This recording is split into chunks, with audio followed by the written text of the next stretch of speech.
and Mr. Kennedy for being here today. Mr. Kennedy, congratulations on your nomination. Throughout this process, Mr. Kennedy, you have been accessible to members and staff on both sides of the aisle and have demonstrated strong commitment to fulfilling the responsibilities of this role. The Department of Health and Human Services oversees our nation's largest healthcare programs, providing coverage for nearly 2 in every 5 Americans.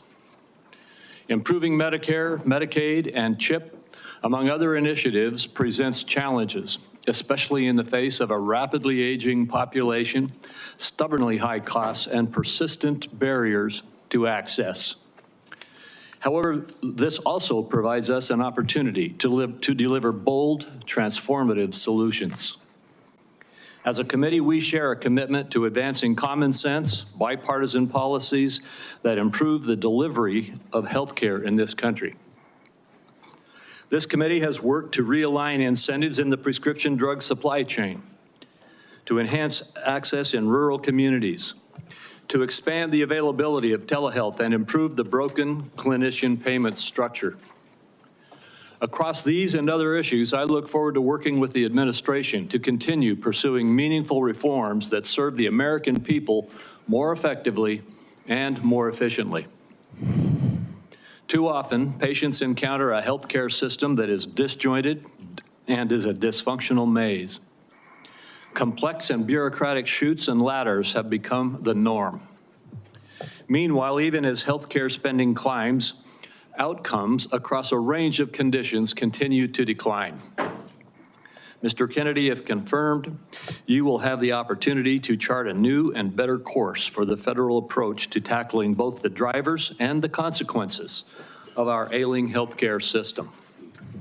Your commitment to combating chronic conditions that drive healthcare costs will be critical to our success. Prioritizing disease prevention and addressing the factors that fuel conditions such as diabetes, cardiovascular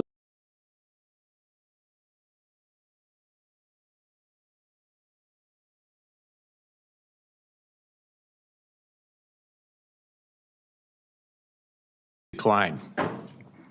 Mr. Kennedy, if confirmed, you will have the opportunity to chart a new and better course for the federal approach to tackling both the drivers and the consequences of our ailing healthcare system.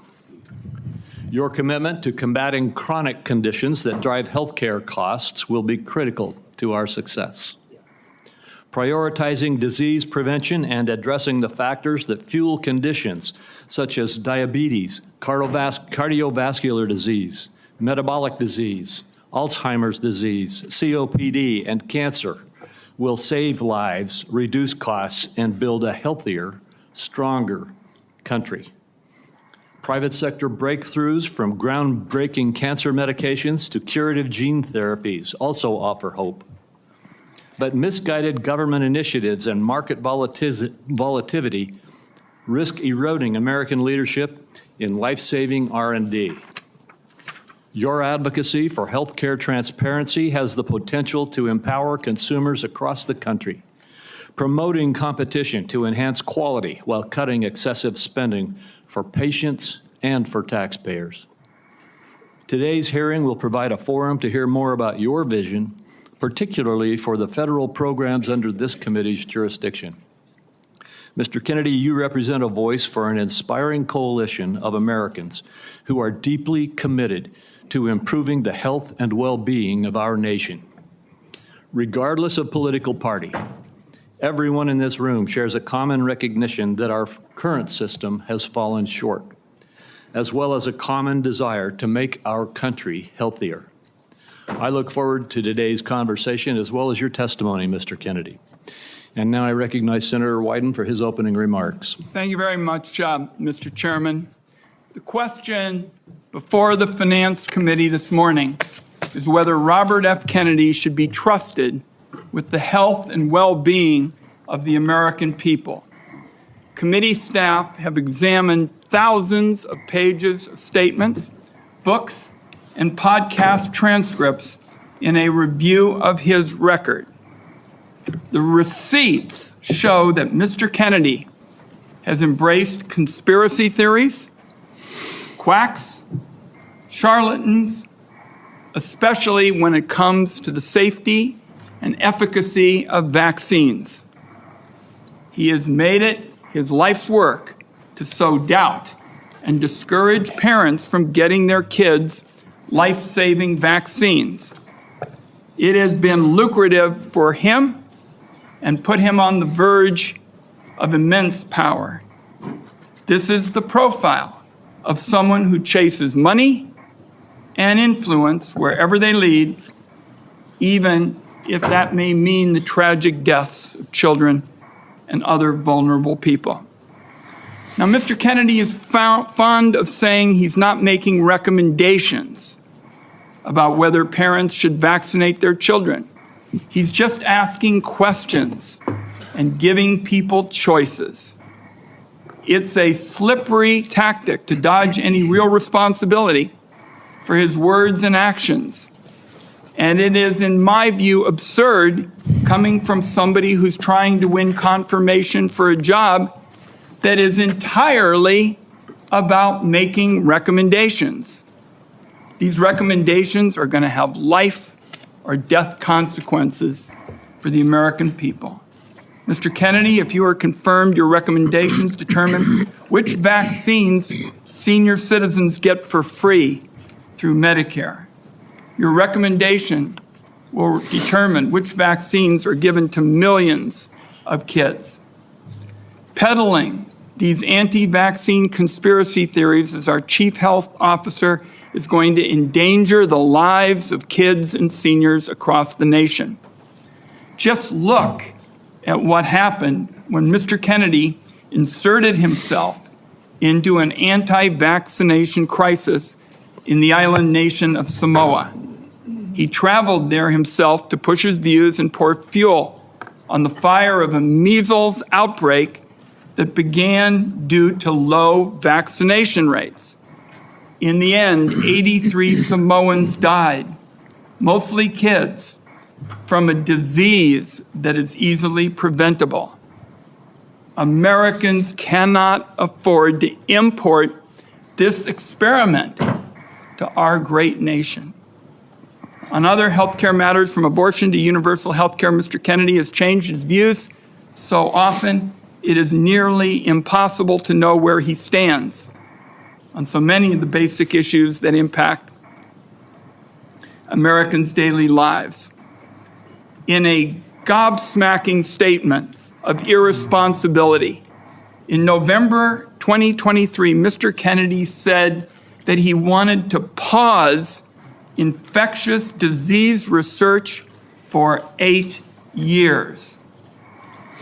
Mr. Kennedy has indicated he's open to restricting access to the abortion medication mifepristone, which remains a primary target of the Republican crusade against reproductive freedom. I took this on back in 1990 when I chaired the first congressional hearing on the topic. The science was clear then. It's even clearer today. Mifepristone is safe. The only reason it's under question in 2025 is because people with a political agenda have been out lying about it. Women deserve to know if Mr. Kennedy will abuse his power as our country's chief health officer to essentially implement a national abortion ban by restricting access to the safe and legal medication. Meanwhile, as the Trump budget office threw the Medicaid program into chaos yesterday, Republicans in Congress are proposing deep cuts to the program that will rip away health care for millions of Americans who count on this vital lifeline. Cuts to Medicaid of this magnitude are going to jack up the cost of health insurance. It'll shutter nursing homes and rural hospitals, deprive seniors and Americans with disabilities of home-based care. That approach amounts to handing over our nation's health system to for-profit insurance companies who've made a fortune delaying and denying care. Mr. Kennedy has virtually no knowledge or experience in handling these issues. It leaves him unprepared to take on a crisis like the nation witnessed yesterday when the Trump budget office shut down the federal Medicaid payment portal. After a careful review of Robert F. Kennedy Jr. statements, actions, and views, materials that I have reviewed personally and closely, I've reached the conclusion that he should not be entrusted with the health and well-being of the American people. When he's taken every side of every issue, how can this committee and the American people believe he has anything to say?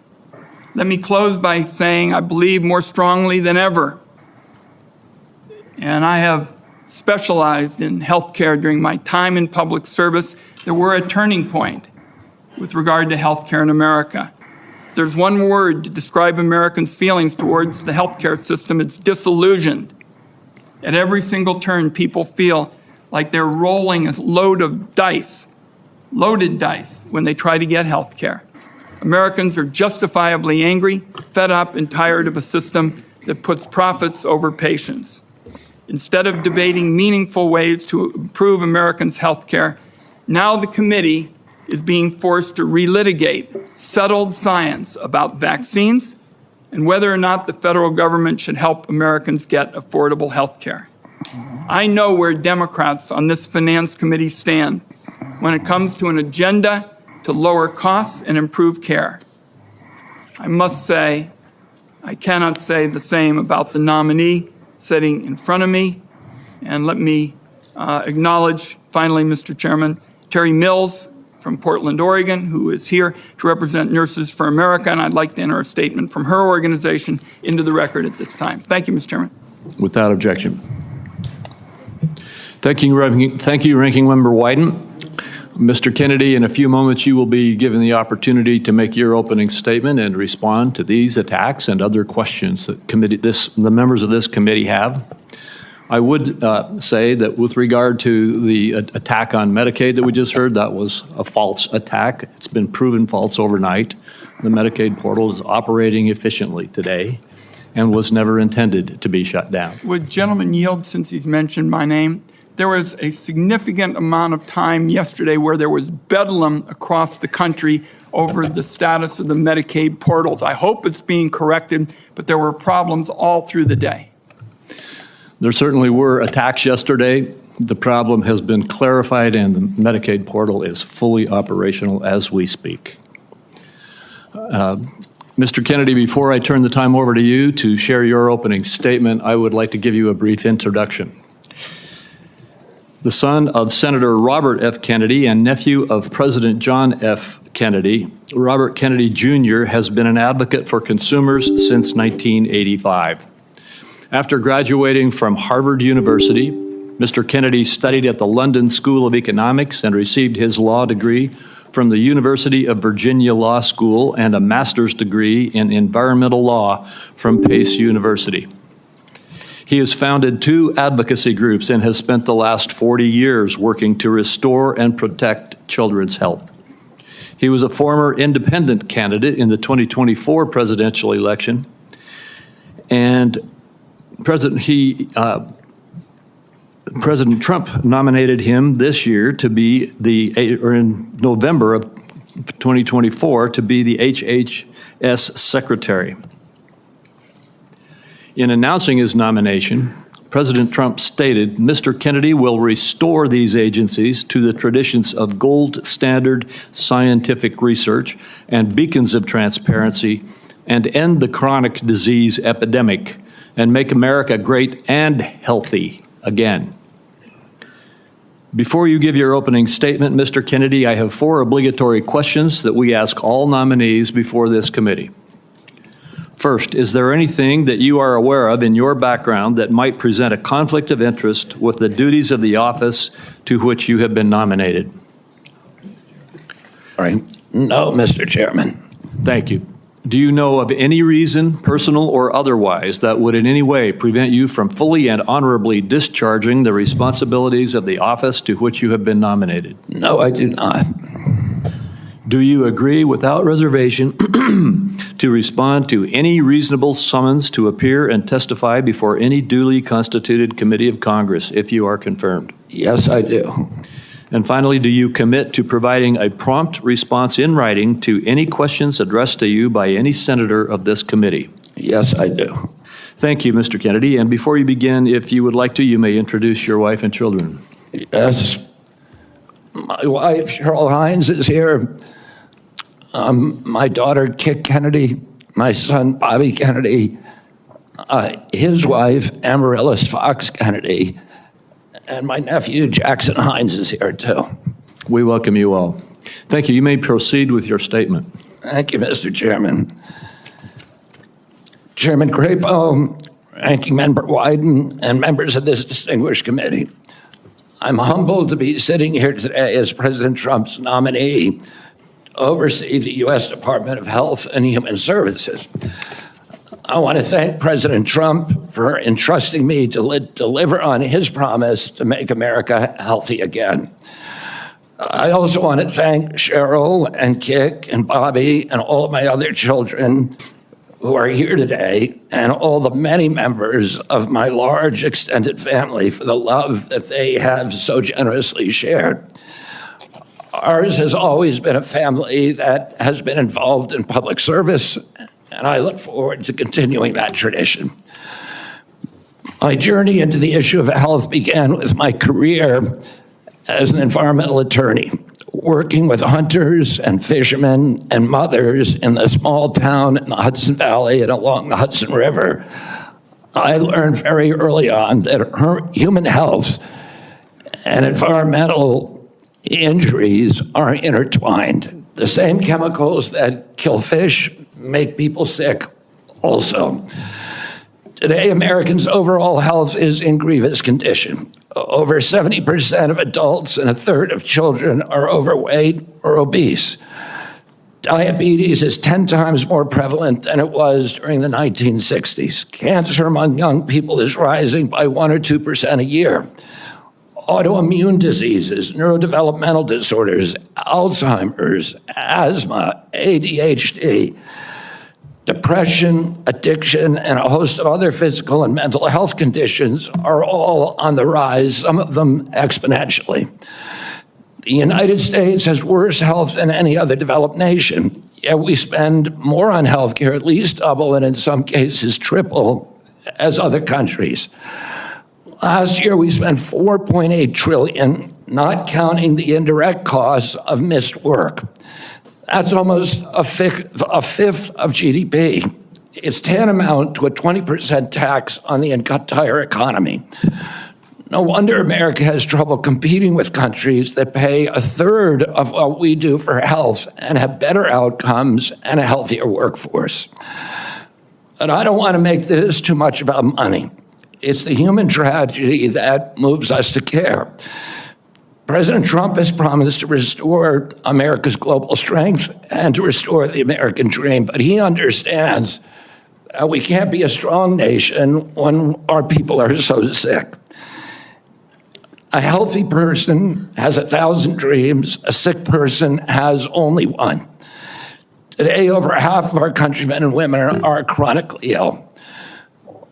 When I met with President Trump last summer, I discovered that he has more than just concern for this tragic situation, but genuine care.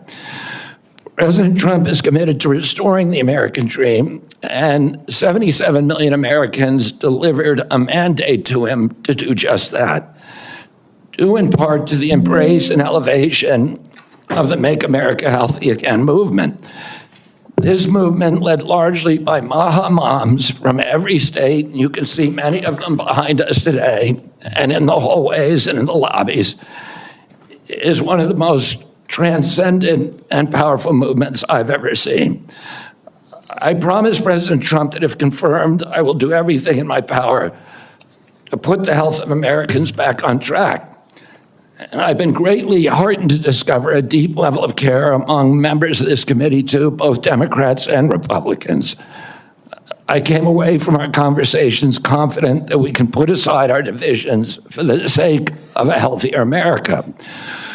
For a long time, the nation has been locked in a divisive healthcare debate about who pays. Well, when healthcare costs reach 20%, there are no good options, only bad ones. Shifting the burden around between government and corporations and insurers and providers and families is like rearranging deck chairs on the Titanic. Our country will sink beneath a sea of desperation and debt if we don't change the course and ask why are healthcare costs so high in the first place. The obvious answer is chronic disease. The CDC says 90% of healthcare spending goes toward managing chronic disease, which hits lower income Americans the hardest. The president's pledge is not to make some Americans healthy again, but to make all of our people healthy again. There is no single culprit in chronic disease. Much as I have criticized certain industries and agencies, President Trump and I understand that most of their scientists and experts genuinely care about American health. Therefore, we will bring together all stakeholders in pursuit of this unifying goal. Before I conclude, I want to make sure the committee is clear about a few things. News reports have claimed that I'm anti-vaccine or anti-industry. I am neither. I am pro-safety.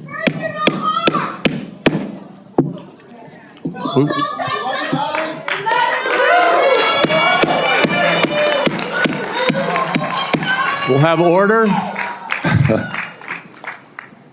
Please proceed, Mr. Kennedy. I am pro-safety. I worked for years to raise awareness about the mercury and toxic chemicals in fish, and nobody called me anti-fish. And I believe that that vaccines play a critical role in healthcare. All of my kids are vaccinated. I've written many books on vaccines. My first book in 2014, the first line of it is, I am not anti-vaccine, and the last line is, I am not anti-vaccine. Nor am I the enemy of food producers. American farms are the bedrock of our culture, of our politics, of our national security. I was a 4-H kid, and I spent my summer working on ranches. I went to work with our farmers. I want to work with our farmers and food producers to remove burdensome regulations and unleash American ingenuity. MAHA simply cannot succeed without a partnership, a full partnership of American farmers. In my advocacy, I've often disturbed the status quo by asking uncomfortable questions. Well, I'm not going to apologize for that. We have massive health problems in this country that we must face honestly. And the first thing I've done every morning for the past 20 years is to get on my knees and pray to God that He would put me in a position to end the chronic disease epidemic and to help America's children. That's why I'm so grateful to President Trump for the opportunity to sit before you today and seek your support and partnership in this endeavor. I will conclude with a promise. The members of this committee, to the President, and to all the tens of millions of parents across America, especially the moms, who have propelled this issue to center stage. Should I be so privileged as to be confirmed, we will make sure our tax dollars support healthy foods. We will scrutinize the chemical additives in our food supply. We will remove financial conflicts of interest from our agencies. We will create an honest, unbiased, gold standard science at HHS, accountable to the President, to Congress, and to the American people. We will reverse the chronic disease epidemic and put the nation back on the road to good health. Thank you. Thank you, Mr. Kennedy. Mr. Kennedy, I will begin. Each of us will have 5 minutes to ask you questions, and then at the conclusion of the hearing, if there are further questions, there will be an opportunity for those questions to be submitted to you, and I ask that you respond to them promptly. Mr. Kennedy, you have emphasized the importance of nutrition in preventing and managing chronic disease, improving health outcomes, and reducing health costs. I share your interest in the relationship between our diet and our well-being. And if confirmed, I look forward to partnering with you on those efforts. Would you share with the committee why you are passionate about the nutrition-oriented disease prevention and what you have learned? Yes, Mr. Chairman. I had 11 brothers and sisters. I had dozens of first cousins. I was raised in a time where we did not have a chronic disease epidemic. When my uncle was president, 2% of American kids had chronic disease. Today, 66% have chronic disease. We spend zero on chronic disease during the Kennedy administration. Today, we spend $4.3 trillion a year. With 77% of our kids cannot qualify for military service. When I was a kid, the typical pediatrician would see one case of diabetes in his or her lifetime, 40 or 50-year career. Today, 1 out of every 3 kids who walks through his or her office door is diabetic or pre-diabetic. And the most recent data from NIH shows 38% of teens are diabetic or pre-diabetic. Autism rates have gone from 1 in 10,000 to 1 in 1,500, depending on what studies you look at. In my generation today, 70-year-old men, 1 in 34 in my kids' generation. We've seen this explosion of autoimmune disease, of allergic diseases. This is not just an economic issue. It's not just a national security issue. It is a spiritual issue, and it is a moral issue. We cannot live up to our role as an exemplary nation, as a moral authority around the world, and we're writing off an entire generation of kids.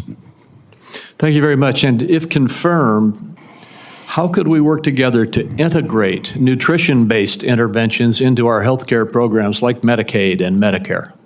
Well, there are many ways that we can do that. The federal funding of the SNAP program, for example, and of school lunch programs could be a driver for helping kids. We shouldn't be giving 60% of the kids in school processed food that is making them sick. We shouldn't be spending 10% of the SNAP program on sugar drinks. So we have a direct ability to change things there. We also, in Medicaid and Medicare, we need to focus more on outcome-based medicine, on putting people in charge of their own health care, of making them accountable for their own health care so they understand the relationship between eating and getting sick. Most importantly, we need to deploy NIH and FDA to doing the research to understand the relationship between these different food additives and chronic disease so that Americans understand it and make sure that Americans are aware of it. I don't want to take food away from anybody. If you like a cheeseburger, a McDonald's cheeseburger, or a Diet Coke, which my boss loves, and you should be able to get them. If you want to eat Hostess Twinkies, you should be able to do that, but you should know what the impacts are on your family and on your health. Thank you. Senator Wyden. Thank you very much, Mr. Chairman. Before I begin my questions, I'd like to start by entering into the record a letter the committee received from Ambassador Carolyn Kennedy outlining what she believes is Mr. Kennedy's lack of personal fitness for the office. Without objection. Mr. Kennedy, you have spent years pushing conflicting stories about vaccines. You say one thing, and then you say another. In your testimony today under oath, you denied that you were anti-vaccine. But during a podcast interview in July of 2023, you said, quote, "No vaccine is safe and effective." In your testimony today, in order to prove you're not anti-vax, you note that all your kids are vaccinated. But in a podcast in 2020, you said, and I quote, "You would do anything, pay anything to go back in time and not vaccinate your kids." Mr. Kennedy, all of these things cannot be true. So, are you lying to Congress today when you say you are pro-vaccine? Or did you lie on all those podcasts? We have all of this on tape, by the way. Yeah, Senator, as you know, because it's been repeatedly debunked, that statement that I made on the Lex Friedman podcast was a fragment of the statement. He asked me, and anybody who actually goes and looks at that podcast and will see this. He asked me, are there vaccines that are safe and effective? And I said to him, some of the live virus vaccines are. And I said, there are no vaccines that are safe and effective, and I was going to continue for every person. Every medicine has people who are sensitive to them, including vaccines. Right, so He interrupted me at that point.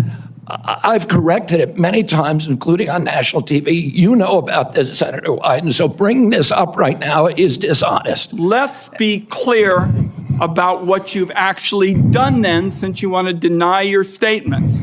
For example, you have a history of trying to take vaccines away from people. In May of 2021, you petitioned the Food and Drug Administration to not only block Americans from having access to the COVID vaccine, but to prevent any future access to the life-saving vaccine. Are you denying that? Your name is on the petition. We brought that petition after CDC recommended the COVID vaccine without any scientific basis for 6-year-old children. Most experts agree today, even the people who did it back then, that COVID vaccines are inappropriate for 6-year-old children who basically have a zero risk from COVID. That's why I brought that lawsuit. I don't want to, I want to emphasize Mr. Kennedy, the facts.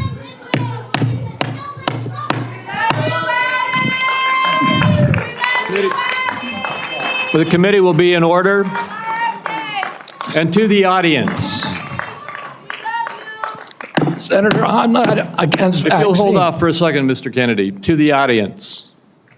Comments from the audience are inappropriate and out of order. And if there are any further disruptions, the committee will recess until the police can restore order. Please follow the rules of the committee.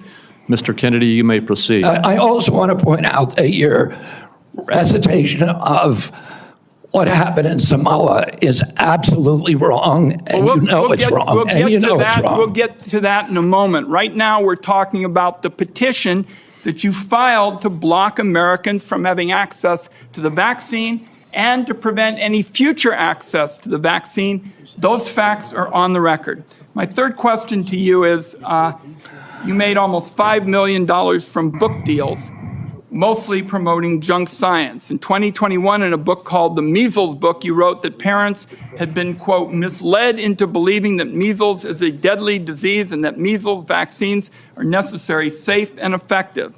The reality is measles are in fact deadly and highly contagious, something that you should have learned after your lies contributed to the deaths of 83 people, most of them children, in a measles outbreak in Samoa. So my question here is, Mr. Kennedy, is measles deadly, yes or no? The death rate from measles historically in this country in 1963, the year before the introduction of the vaccine, was 1 in 10,000. Let me explain what happened in Samoa. In Samoa in 2017 or 2015, there were 2 kids who died following the MMR vaccine. And the vaccination rates in Samoa dropped precipitously from about 63% to the mid-30s, so they've never been very high. And in 2018, 2 more kids died following the MMR vaccine, and the government of Samoa banned the MMR vaccine. I arrived a year later when vaccination rates were already below any previous level.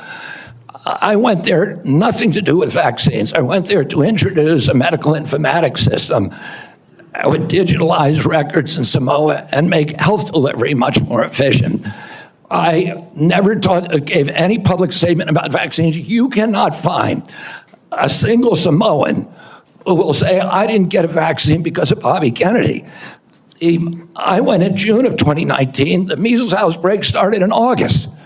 Oh, clearly I had nothing to do with the measles. Not only that, Mr. Kennedy, Senator, not only that, if you let me finish, Senator. You have had some time, if you let me finish, Senator, if you let me finish, there are 83 people died when the tissue samples were sent to New Zealand.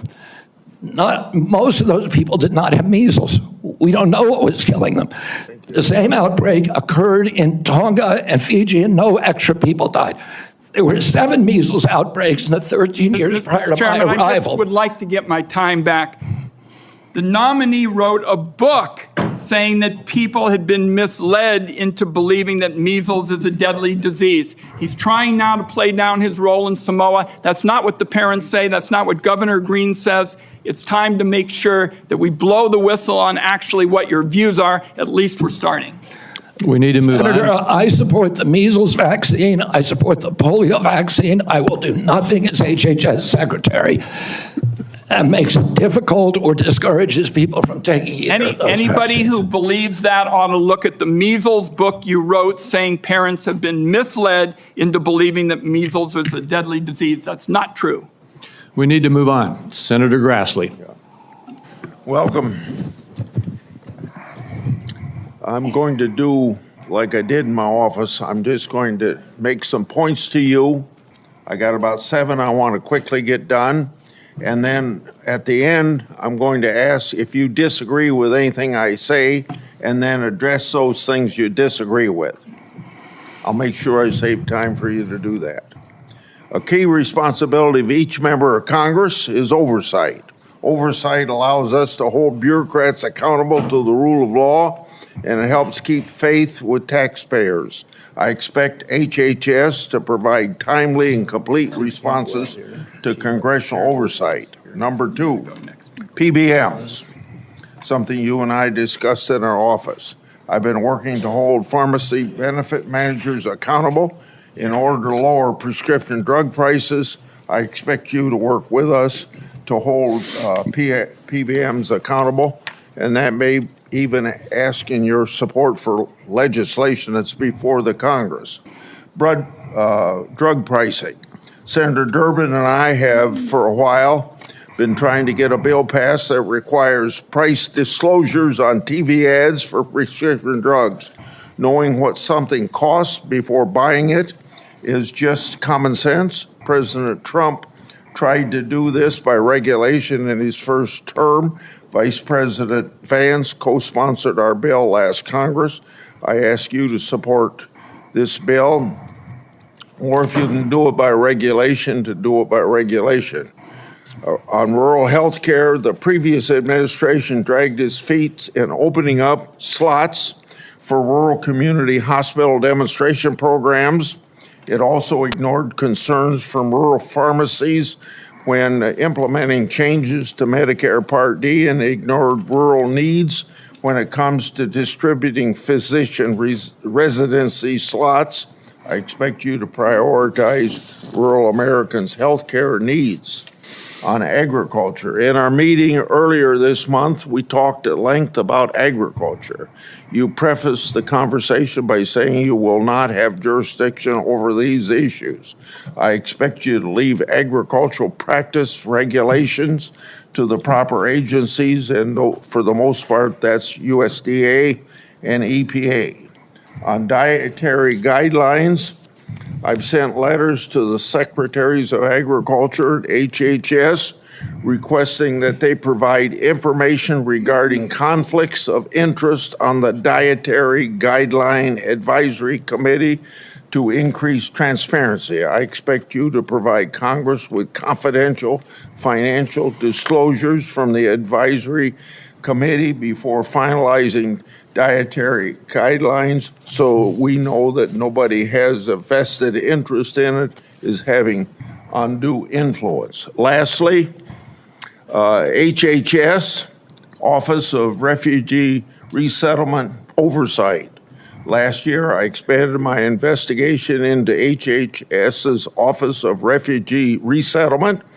I wrote 24 contractors and grantees whose job it is to place unaccompanied children with sponsors.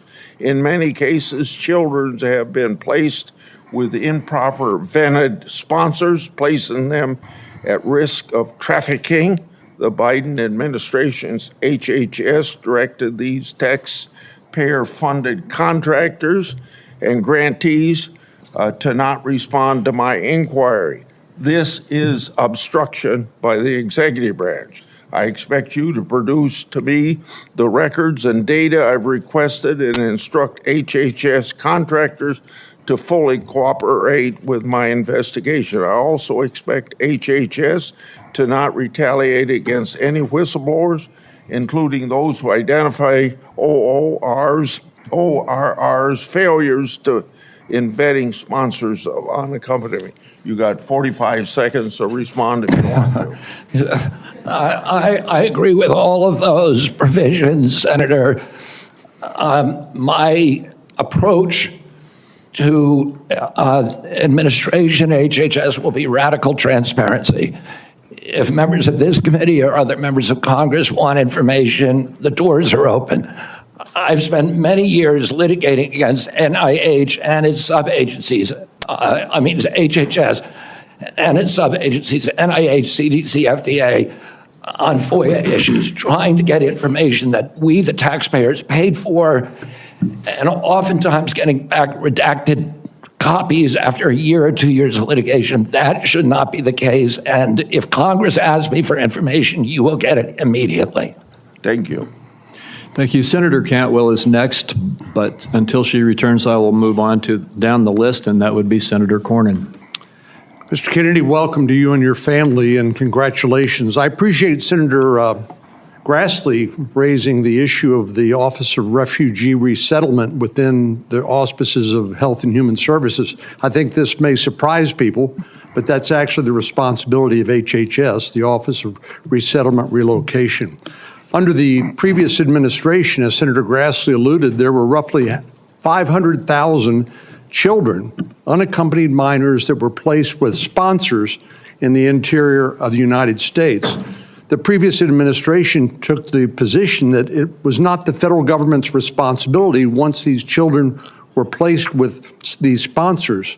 But the New York Times, in a series of investigative stories, pointed out that tens of thousands of these children, when they tried to follow up and find out how they were doing, whether they were going to school, whether they were being trafficked or abused, there was no answer. And they took the position it was not their responsibility. So I look forward to working with you to find those children and to make sure that they're not being abused.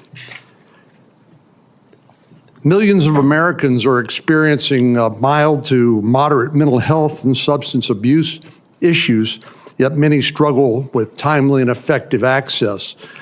Primary care physicians are most likely to be seeing these individuals as opposed to a specialist, and it makes it important that these individuals, primary care physicians, be trained in patient-centered care, which would strengthen the integration of behavioral health care with primary care services. Is this something that you are concerned about, something you'd be willing to work with us on in order to implement?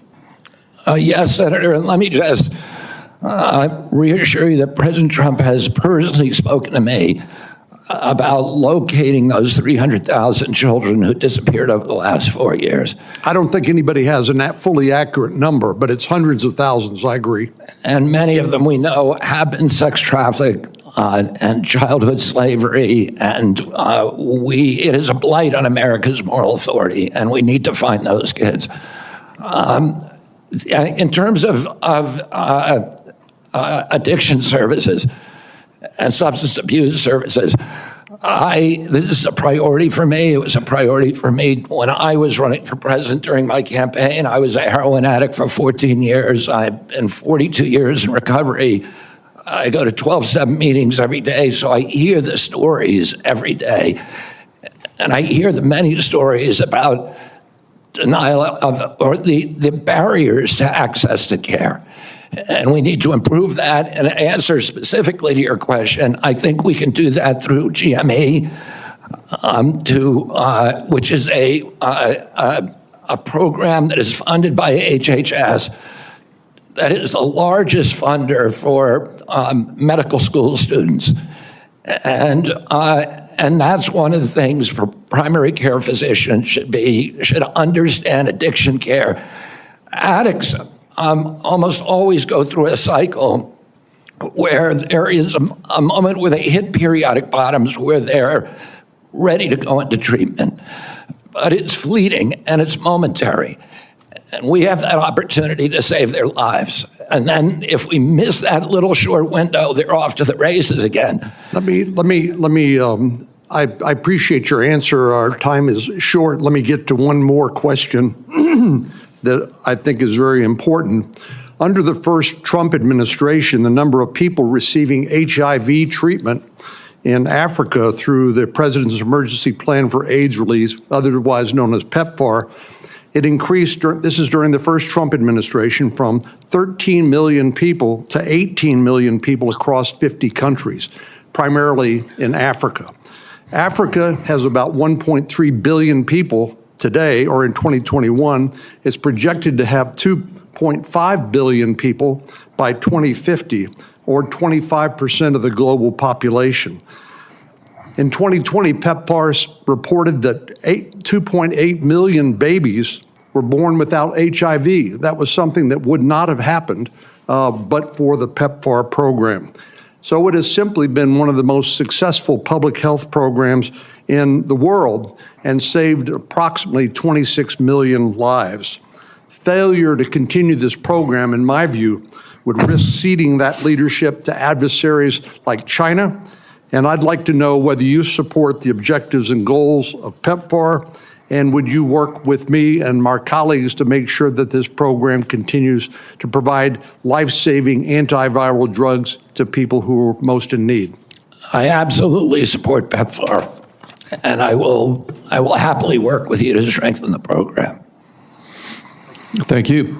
Senator Bennett. Thank you, Mr. Chairman. Thank you, Mr. Kennedy, for being here this morning. And I think that, Mr. Chairman, we are truly through the looking glass this morning here in the U.S. Senate, and this committee is being asked to fulfill a really important responsibility, which is to decide whether to confirm Mr. Kennedy to one of the most important health care jobs in America. And the reason I think it's so important is for many of the reasons you said in your opening statement, which is that we live in the richest country in the world, and we have some of the worst health outcomes of any industrialized country in the world. We live in the richest country in the world, and we have some of the lowest life expectancy rates of anybody in the industrialized world. I was a school superintendent before I was in this job, Mr. Chairman, and I can tell you that Mr. Kennedy's right, that when I look at the kids in the Denver public schools, if we don't change the way we eat in this country, 40% of them are going to suffer adult diabetes as a result of their diet. These are, and we're, as I said, spending more than any other country in the world, and our families, every single person's constituents in this Senate are facing chronic shortages when it comes to health care. My friend from Texas, Senator Cornyn, has been a champion on mental health care. We have an epidemic, as he knows, across this country in mental health care, partly because of what the massive social media platforms that were sitting behind the President of the United States have inflicted on our children for their profit in the last decade or so. So we have no shortage of challenges to confront, and I even agree with some of the diagnosis of Mr. Kennedy. What is so disturbing to me is that out of 330 million Americans, we're being asked to put somebody in this job who has spent 50 years of his life not honoring the tradition that he talked about at the beginning of this conversation, but peddling in half-truths, peddling in false statements, peddling in theories that, create doubt about whether or not things that we know are safe are unsafe. Not that every vaccine in America is unsafe, not that you can't possibly have an adverse reaction, but that parents and children in my old school district and school districts all over this country would be better off not getting vaccinated than getting vaccinated. Unlike his own children who were vaccinated, unlike the people he invited to his house in Los Angeles for their party who were vaccinated. For everybody else, it's about peddling these half-truths. And he says it with such conviction that you want to believe him.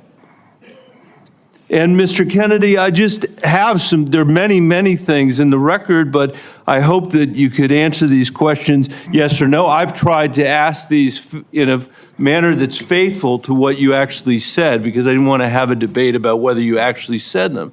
So I'm asking you yes or no, Mr. Kennedy. Did you say that COVID-19 was a genetically engineered bioweapon that targets black and white people, but spared Ashkenazi Jews and Chinese people? I didn't say it was deliberately targeted. I just quoted an NIH-funded and NIH published study. Did you say that it targets black and white people but spared Ashkenazi Jews? I quoted a study, Your Honor. I quoted an NIH study that showed that I'll take that as a yes. races I have are to move on, disproportionately. I have to move on. Did you say that Lyme disease is highly likely a materially engineered bioweapon? I made sure I put in the highly likely. Did you say Lyme disease is a highly likely militarily engineered bioweapon? I probably did say that. Did you say that? And that's what the developer of I Lyme want all disease of our said. colleagues to hear it, Mr. Kennedy. I want them to hear it. You said yes. Did you say that exposure to pesticides causes children to become transgender? No, I never said that. Okay, I have the record that I'll give to the chairman, and he can make his judgment about what you said. Did you write in your book, and it's undeniable, that African AIDS is an entirely different disease from Western AIDS? Yes or no, Mr. Kennedy? I'm not sure if I made that. Okay, I'll give it to the chairman, Mr. Kennedy. And my final question, did you say on a podcast, and I quote, "I wouldn't leave abortion, to the states. My belief is we should leave it to the woman. We shouldn't have the government involved, even if it's full term." Did you say that, Mr. Kennedy? Senator, I believe that every abortion is a tragedy. Did you say it, Mr. Kennedy? This believe matters. It doesn't matter what you come here and say that isn't true, that's not reflective of what you really believe, that you haven't said over decade after decade after decade, because unlike other jobs we're confirming around this place, this is a job where it is life and death for the kids that I used to work for in the Denver public schools, and for families all over this country that are suffering from living in the richest country of the world that can't deliver basic health care and basic mental health care to them. It's too important for the games that you're playing, Mr. Kennedy. And I hope my colleagues will say to the president, I have no influence over him. I hope my colleagues will say to the president, out of 330 million Americans, we can do better than this. Thank you. We need to move on. Senator Cassidy. Mr. Kennedy, President Trump has sworn to protect Medicare. Republicans are exploring reforms to Medicaid that could help pay for Trump administration priorities. With this context, what will you do about dual eligibles? About dual eligibles? Well, dual eligibles are not right now served very well under the system. Those are people who are eligible for both Medicaid and Medicare.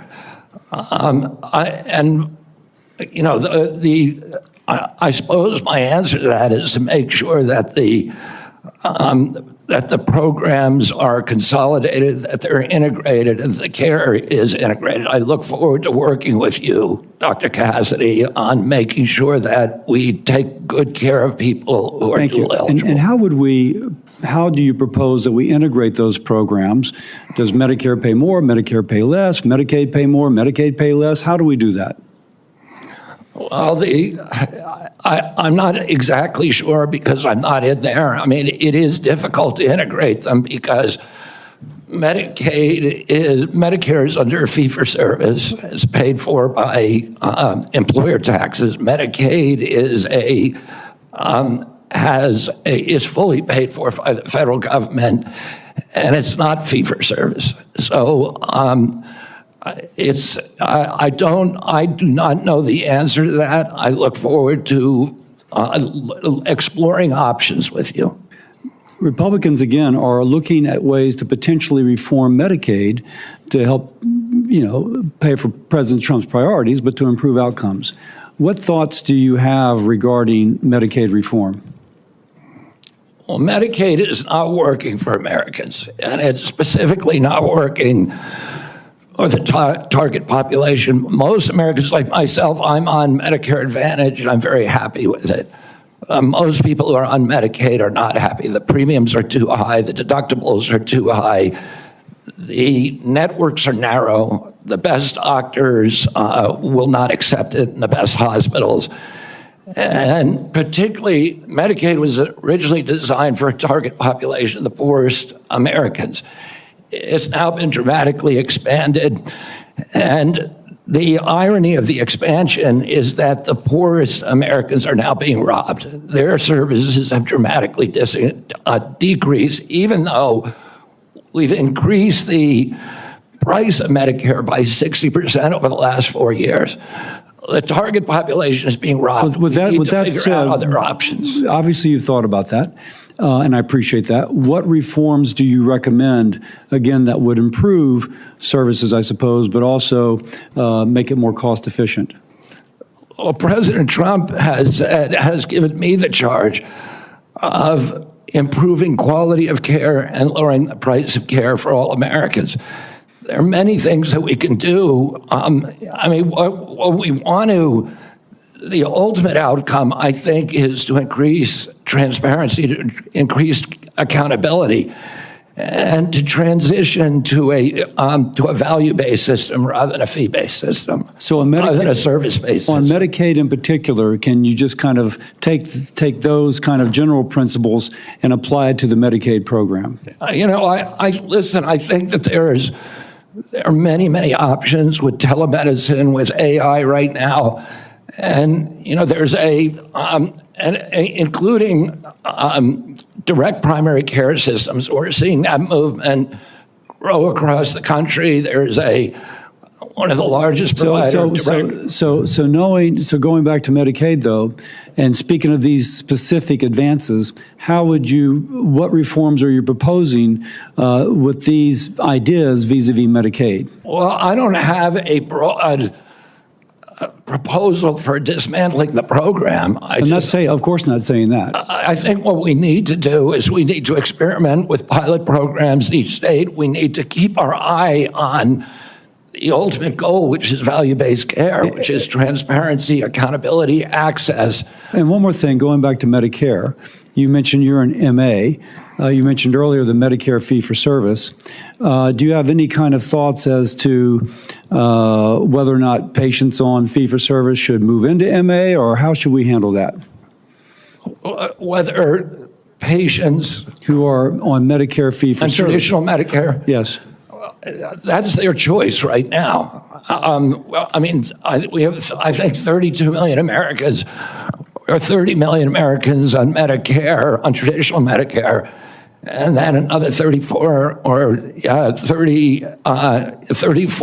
Medicare Advantage, roughly half and half. And I think more people would rather be on Medicare Advantage because it offers very good services.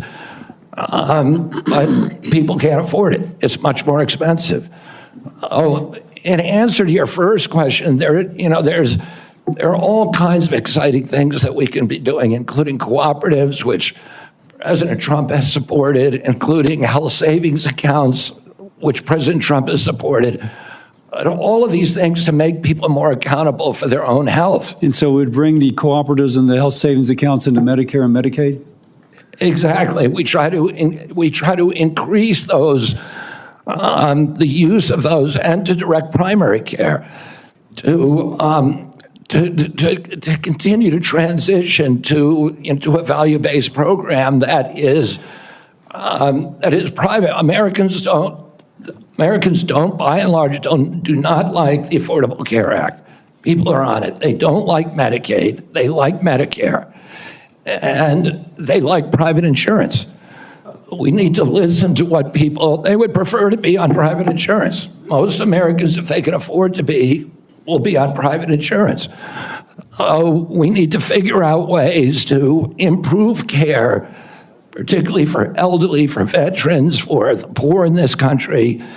And Medicaid, the current model is not doing that. I would ask, any of the Democrats who are chuckling just now, do you think all that money, the $900 billion that we're sending to Medicaid every year, has made Americans healthy? Do we think it's working for anybody? Are the premiums low enough? We do need to move on. Senator Warner. Well, I got to tell you, for literally hundreds of thousands of Virginians, Medicaid is what prevents them from health crises on a daily and weekly basis.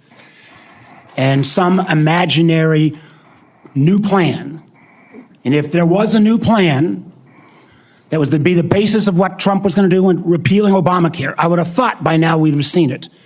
I got to tell you, listen, Senator, can I reply to that? Senator, Mr. Kennedy, I got questions. I appreciate our visit. I know you take your views seriously, and I don't reflexively vote. I voted for 4 of President Trump's nominees already. Got a lot of grief from folks on this panel. But I got to tell you, I saw an email that you put out Monday night, or your campaign did, in a fundraising email. Your presidential campaign celebrated that the freeze on all new regulations, guidance, and announcements is a way to protect unelected bureaucrats from further undermining our health freedom. Then you ask your donors to help pay for your campaign debt. Did your campaign and you put out that? I don't think my campaign exists anymore. All right, well, listen, I got to tell you this. Somebody's out there soliciting money for it. Maybe you ought to find out who is. So the fact that you celebrate this freeze, do you think that was a good idea to put all of this on hold for 90 days? Funding and any kind of further work? NIH research? As Chairman Crapo pointed out. I'm not asking for, I love Mike Crapo. I'm asking you. You're up for a very important position. As he pointed out, Senator, the portals that were closed were not closed as a result of the Trump administration. Let me just tell you, I'd like you to explain, excuse me, sir, I'd like you to explain to a domestic violence center in Richmond that's saying because of this freeze they may have to close down, where those battered women to go. Or a rural nonprofit I've got in the Shenandoah Valley who's saying that freeze is going to potentially shut down their ability to operate. So I guess if you deny or don't know what your campaign's sending on, you don't know if you raised a lot of money Monday night. I'm saying that the Trump administration you don't know if you raised a lot of money. The Trump administration has made clear that it does not want to freeze benefits for any Americans under Medicaid or Medicare, and I do not want to dismantle Medicaid. The freeze is affecting beyond Medicare and Social Security. I would hope you would have known that to be able to answer some of this. Now, you've said publicly you want to immediately get rid of 600 NIH workers on day one. When we had our meeting, you said you'd actually like to get rid of 2,200 people from HHS. Which offices are you going to start cutting and riffing these 2,200 workers from? Senator, there's 200 political appointees that are changed during every administration. So if you got rid of those 200 political appointees, you're not going to replace them with your political appointees? Well, President Biden this year changed 3,000 employees at HHS. 3,750 at NIH. You're 2,200. What departments are you going to pick them from? Well, the same as President Biden did when he changed 3,000 out. Let me just, I'm down to a minute 30. The chairman's been generous with colleagues on both sides and may have to go a couple minutes over. But let me just say, so let's just answer, this would be, I hope, since you're asking to become the top healthcare official in the United States in terms of HHS, huge ramifications, and part of this job is to be the senior advisor to the president on health issues. So when we're looking at this purge and we're looking at laying off workers, when we're looking at potentially the president's illegal offer to try to buy out federal employees, which I would say to any federal employees, think twice. Has this individual in his business world ever fulfilled his contracts or obligations to any workers in the past? But if you are in this position, will you pledge that you will not fire federal employees who work on food safety, work on trying to preventing things like salmonella? Senator, there are 91,000 employees. So that I take that as a, that's a simple yes, and I'm going to take that as a no. Run that agency I take that as a no. without- Will you actually? We talked about protecting Americans from cyber criminals. Something we need to do a lot more on. Will you commit not to fire anyone in the health arena who currently works on protecting Americans from cyber attacks in their healthcare files? I will commit to not firing anybody who's doing their job. Based on your opinion, based upon your opinion, or your political agenda, or Mr. Trump's political agenda? Based upon my opinion. So I guess that means a lot of the folks who've had any type of views on vaccines will be out of work. Will you freeze grant funding for community health centers?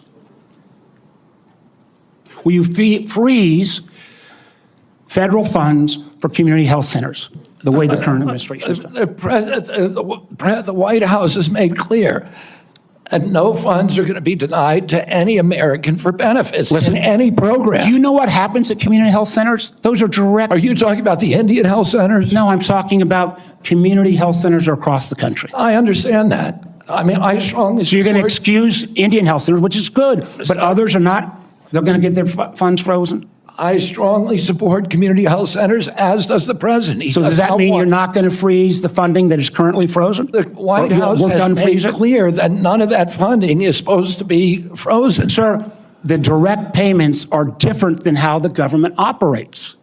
We fund the federal government down to community health centers. As a former governor, there's lots and lots of state programs that are related to health care that come from the federal government, they come down to the state, then it goes to local programs. All of those don't directly pay out $1 at a time, but they come from federal funding. They are all, even though they keep changing the guidance on a minute-by-minute basis, based upon 9:45 or 10:30 or 10:45, whatever time it is today, those funds are still frozen. Sir, I just honestly, I want to give you a fair shot, but I don't feel like you approach this job with the knowledge and candidly your willingness not to commit. Try to recommend to the president to make sure these funds are unfrozen and that people's lives are at stake is a very disappointing answer. Thank you, Mr. Chairman. Senator Lankford. Mr. Chairman, thank you. Mr. Kennedy, it's good to see you again. We had some great visits in my office. We've done some follow-up calls to be able to go through. You and I have talked about 100 different issues and backgrounds and things. You've been able to address a lot of them today and just different questions to be able to clear up social media rumors and the things that are out there on it. So I do appreciate that. We've talked about pharmacy benefit managers.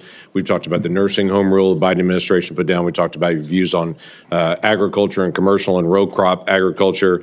We've talked about food issues, and you made it very, very clear. You're not going to tell Americans what to eat, but you do want Americans to know what they're eating. And I think that's a pretty fair perspective on that. I do want to talk to you about some areas that you and I have talked about as well. We have some disagreements, you and I, on the issue of life and when life begins on that. You've been very outspoken on that, and we've had some good opportunities to be able to talk about that. Title 10 is specifically in the HHS area. This has been an area that has been interpreted for a long time, and President Trump in the first administration interpreted that rule to say that his administration will prohibit the performance, referral for, or promotion of abortion as a part of the Title 10 program. That he made that very clear in the first administration. Obviously, that's his decision to make again on that, on how he wants to handle that, and he's made a lot of public statements on that.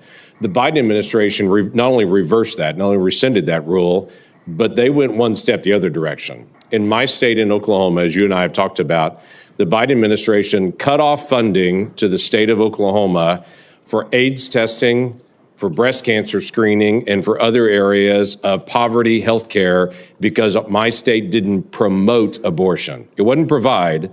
If my state wouldn't promote abortion in the state, we got cut off for federal funds for AIDS testing and for other things. My simple question to you is, how are you going to handle Title 10 on that? I saw how President Biden handled that in the punitive measures that came on my state for those that are in rural health care. How are you going to handle Title 10? I'm going to support President Trump's policies on Title 10.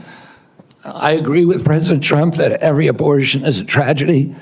I agree with him that we cannot be a moral nation if we have 1.2 million abortions a year. I agree with him that the states should control abortion. President Trump has told me that he wants to end late-term abortions, and he wants to protect conscience exemptions, and that he wants to end federal funding for abortions here or abroad. That's Title X. I serve at the pleasure of the president. I'm going to implement his policies. Thank you for that. President Biden, when he came in, immediately closed down the Office of Civil Rights and Conscience Protections within HHS. There's a statement that's come out recently that he's going to reopen that office again to be able to protect the civil rights of Americans. One of the things that Javier Becerra did immediately when he came into HHS was conscience protections for medical professionals that were being compelled against their conscience to perform medical procedures that violated their conscience. Javier Becerra stepped in immediately into HHS and withdrew that and said, no, the federal government will tell you what you believe about these issues. You don't have conscience protections anymore, and refuse to protect those folks.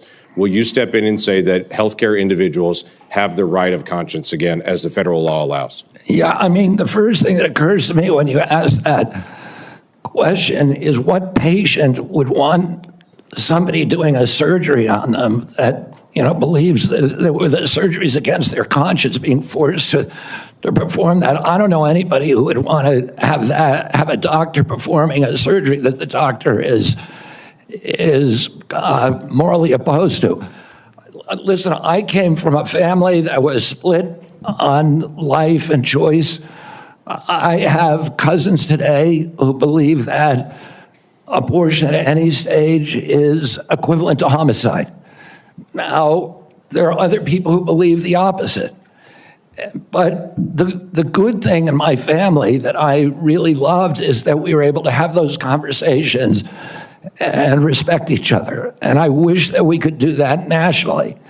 And if forcing somebody to participate in a medical procedure as a provider that they believe is murder does not make any sense to me. We need to welcome diversity in this country. We need to respect diversity, and we need to respect each other when we have different opinions, and not force our opinions on other people. Yeah, thank you for that. The FDA, under the Biden administration, changed the rules for the chemical abortion drug and said you no longer need to see a physician. So if you have an ectopic pregnancy or all kinds of, don't even go anymore to see a physician. But they also changed an area that has been, something that's been very particular, you've talked about a lot, and that's transparency.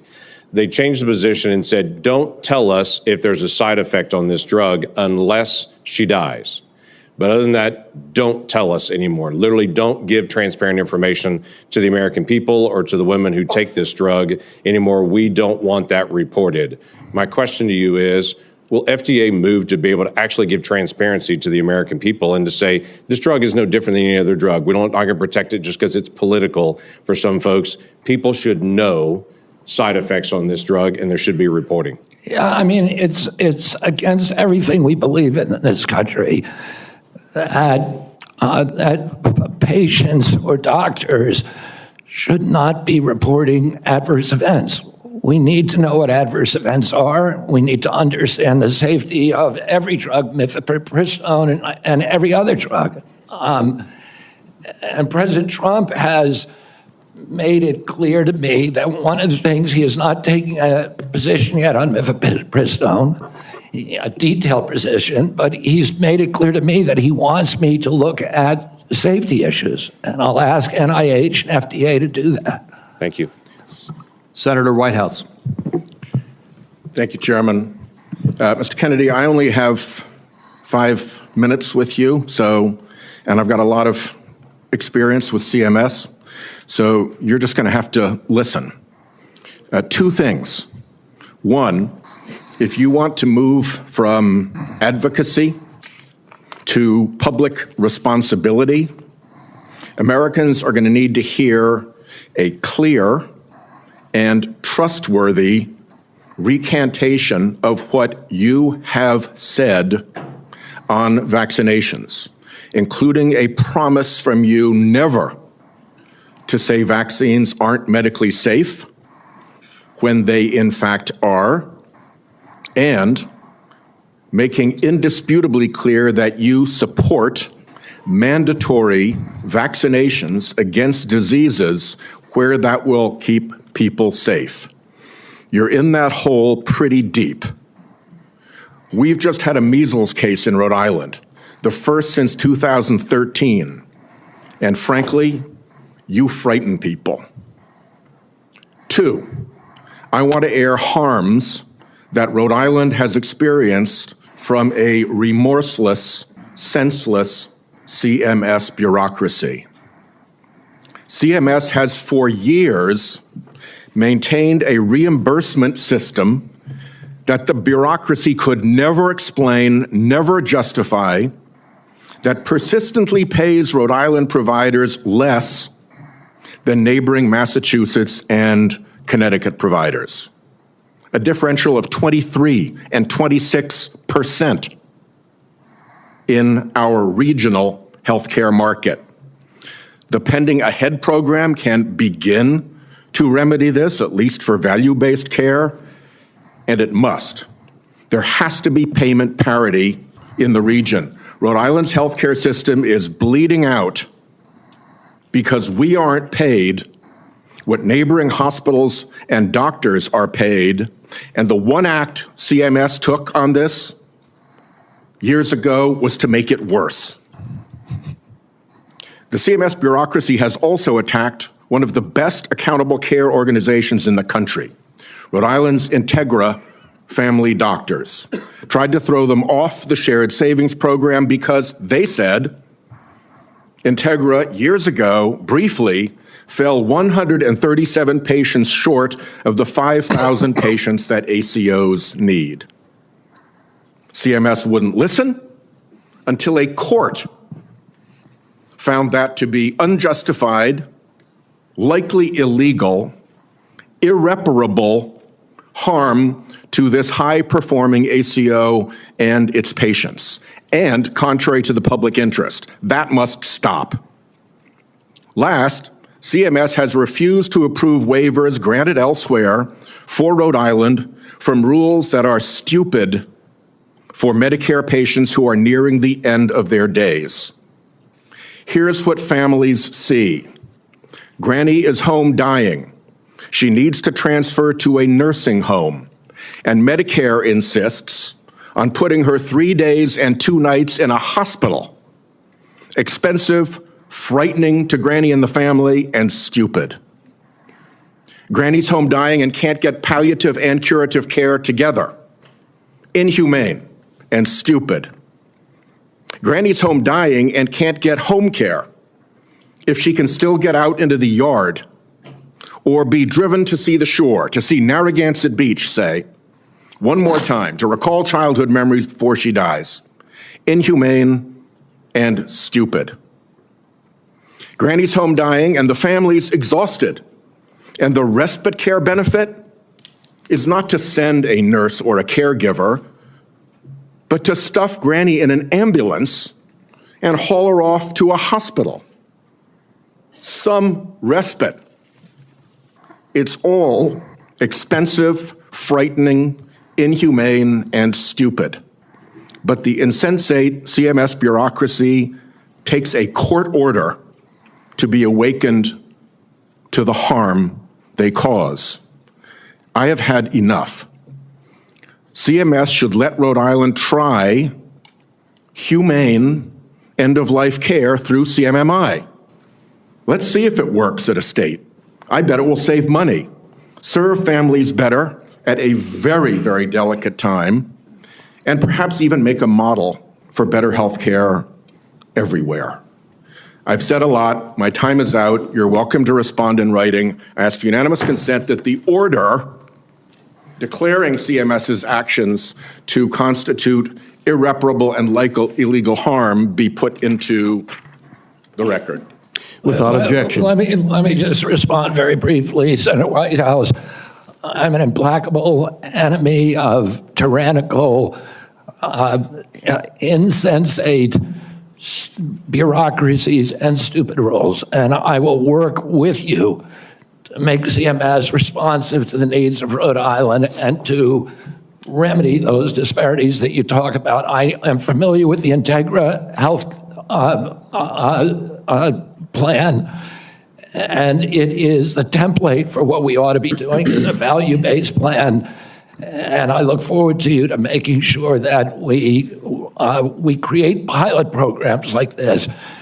Unfortunately, that can be Mr. Chairman, reproduced around the country. Unfortunately, Mr. Chairman, one of the things I've learned in my tenure in the Senate is that a nominee saying that they're willing to work with me amounts to exactly zero. We need to get this fixed. Thank you. Well, I guess at that point, then, we will move on to Senator Daines. Mr. Chairman, thank you. Mr. Kennedy, I'm glad to see you here this morning. I listened to your opening remarks, and you mentioned that you want to make HHS the gold standard of science. I have found my engagements with you, both behind closed doors in my office, as well as listening to you publicly, to be very thoughtful and science-based. I applaud that. I thank you for that. And I realize this will likely be a very partisan vote on this committee and on the Senate floor. But let the record state there are 3 medical doctors on this side of the dais. I'm a chemical engineer. We believe in science. I'm thankful that you do too, and you made that comment in your opening remarks. I want to talk about agriculture for a moment. We talked about our common love for Montana. You've been to Montana many times. It's a wonderful state. A lot of folks have discovered it. They watch the show Yellowstone, and people are coming and moving into our state, but it's an amazing place. But as you know, agriculture is our top economic driver in Montana. We produce some of the highest quality crops, the best livestock in the country and the world.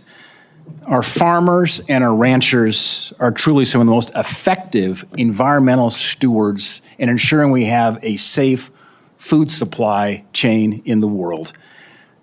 I share your view that protecting the integrity and safety of our food supply is of utmost importance. I appreciate the research happening in places like Montana State University to help farmers produce resilient, healthy, and safe crops, as well as their agricultural practices. You mentioned you were a 4-H kid growing up. I think our 4-H kids and our FFA kids are some of the best kids in America. My question for you, Mr. Kennedy, is if confirmed, as I'm listening to my farmers and ranchers talk about the future, will you commit to working collaboratively with partners at USDA, at the relevant federal agencies, as well as our Montana farmers and ranchers before implementing any policy that might affect or impact food supply? Absolutely will make that commitment. I have, as I shared with you, a personal commitment and a long career working with farmers. I want to make sure I understand the very, very narrow margins, the slim margins that American farmers and ranchers are dealing with. And I don't want, under my watch, a single farmer to have to leave his farm for economic reasons or for regulatory or bureaucratic reasons while I serve, if I'm privileged to serve, to be confirmed as HHS Secretary. Even more important, President Trump has a very, very strong commitment to farmers. President Trump is probably historically, in modern history, the best farm president in our history. Farm income spiked for the first time in decades under his last administration. He got solid support from farmers across the country. Farm country is Trump country. Farmers across the country supported him during this election. He has specifically instructed me that he wants farmers involved in every policy, and that he wants me to work with Brooke Rollins at USDA to make sure that we preserve American farmers, that all of our policies support them. Mr. Kennedy, thank you. And if confirmed, I look forward to having you and Brooke Rollins out to Montana to spend some time with you. You have my commitment to come there anytime, particularly during ski season or hunting season. Deal. I want to shift gears for a moment. As we discussed in the meeting we had in my office, mifepristone was approved in 2000. The FDA has been under scrutiny and brought to court for failure to properly assess this drug as well as subsequent deregulations Senator Langford described that have occurred over the past 25 years. Some of these deregulations included ending the requirement that these drugs be prescribed by a doctor, ending reporting requirements for adverse events, and allowing these pills to be obtained through the mail. In fact, the FDA's own prescribing label mentioned that 3 to 5% of women taking this drug end up in the emergency room. My question is, if confirmed as Secretary of HHS, will you commit to working with the FDA Commission to review these deregulatory actions that are threatening the safety of women? Sorry, Senator. As I said to Senator Langford, I think it's immoral to have a policy where patients are not allowed to report adverse events and where doctors are discouraged from doing that. President Trump has asked me to study the safety of mifepristone. He has not yet taken a stand on how to regulate it. Whatever he does, I will implement those policies, and I will work with this committee, make those policies make sense. Thank you, Mr. Kennedy. Senator Hassan. Thank you, Mr. Chair and Ranking Member Wyden, and welcome, Mr. Kennedy, and to your family as well.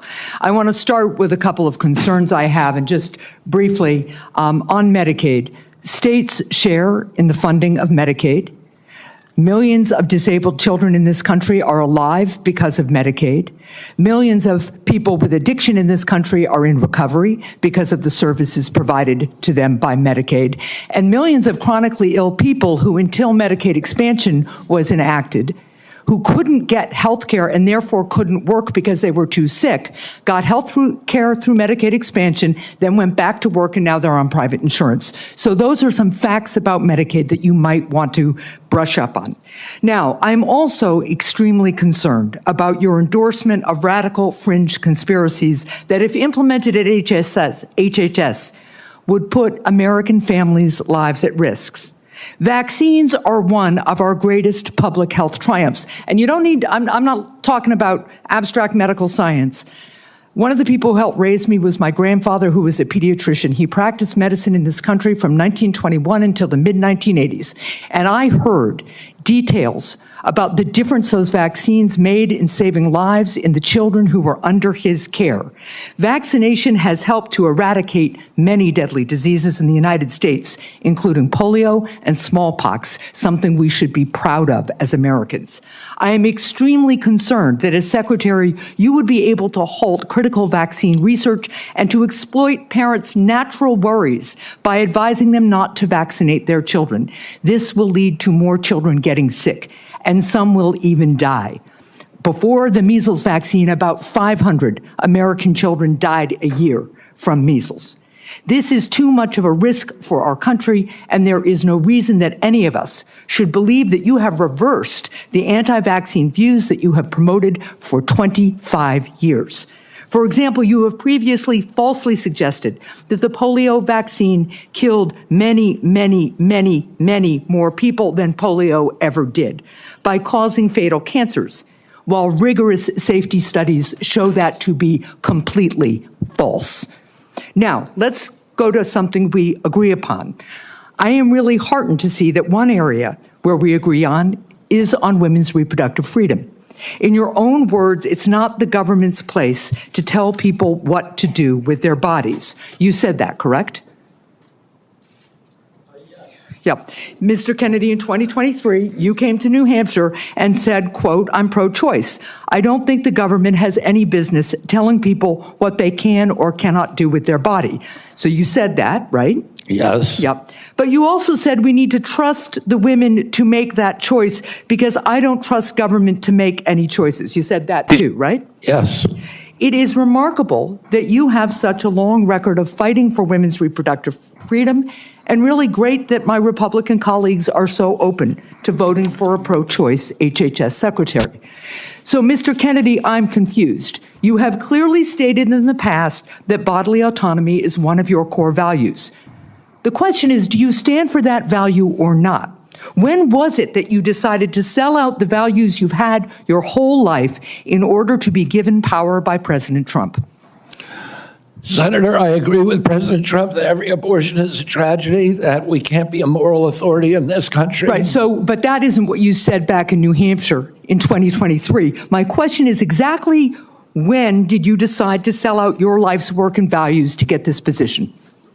Senator, I agree with President Trump that every abortion is a tragedy. So what you're telling us, just to be clear, because my time is limited, is that regardless of what you believe, regardless of what values you have, if President Trump tells you to do something, you're going to do it. You said just now the discussion about mifepristone. Oh, he's asked me to study the safety of it. Here are the safety studies that tell us mifepristone is safe and effective. And I ask, Mr. Chair, that these about 40 studies be admitted to the record by unanimous consent. Without objection. So the studies are there. The safety is proved. The science is there. But what you're telling us is if President Trump orders you to take action to make it harder for women to get direly needed health care, you'll follow his order. If Mr. Trump, as he did yesterday, orders a halt on Medicaid payments that are essential for taking care of people with disabilities all around this country, you're going to follow that order because you are willing to sacrifice your values, your knowledge, if President Trump tells you to do that. That, to me, is unacceptable in a Secretary of Health and Human Services. As I explained before, the White House has issued a statement saying that that policy will not deprive any American of benefits. The problem is the White House issued that statement only after we pointed out the damage it would do, and it became politically uncomfortable for them. You know what else that freeze on federal funding did? It halted funds for critical research that could cure pediatric cancer. So if the president tells you to do that, you're going to stop that too. That's enough. Thank you. Senator Cortez Masto is next. Thank you.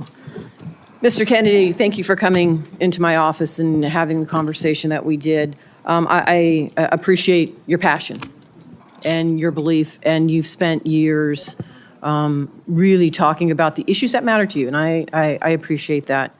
Let me ask you a couple of questions, though I just need some clarification.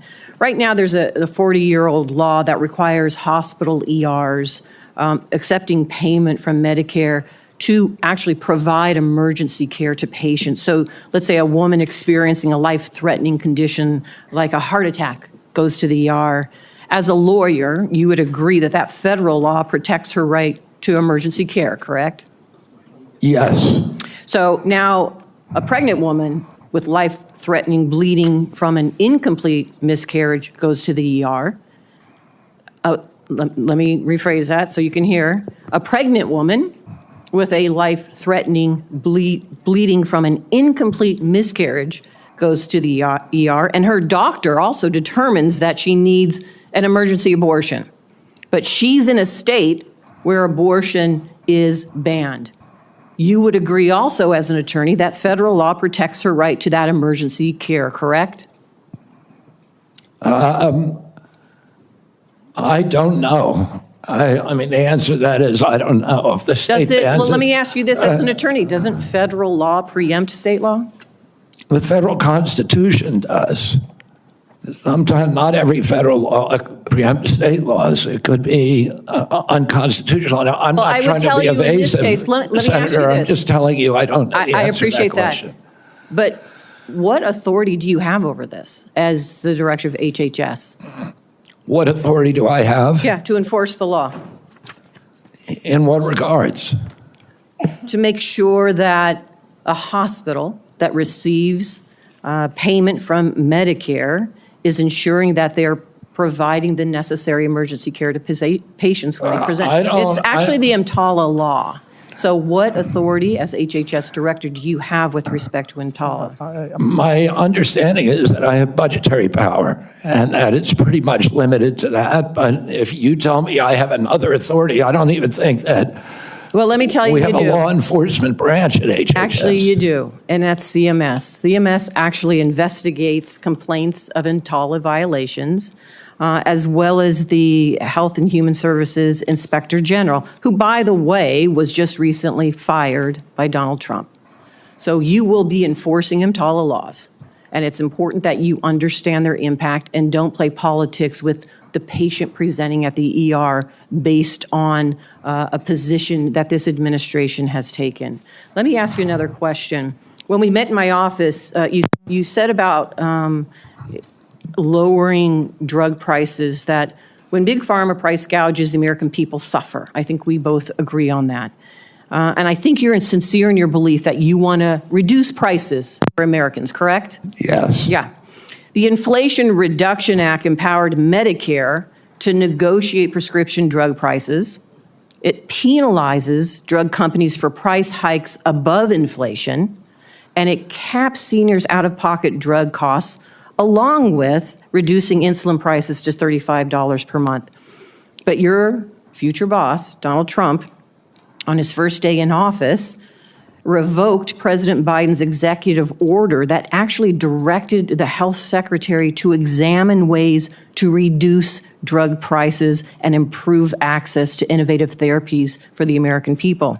And unfortunately, Republicans in Congress want to repeal the Inflation Reduction Act, which means reversing all of those things that we worked on to lower prices for Americans. So my question to you is, what do you do? Why are you there? Are you there to be a rubber stamp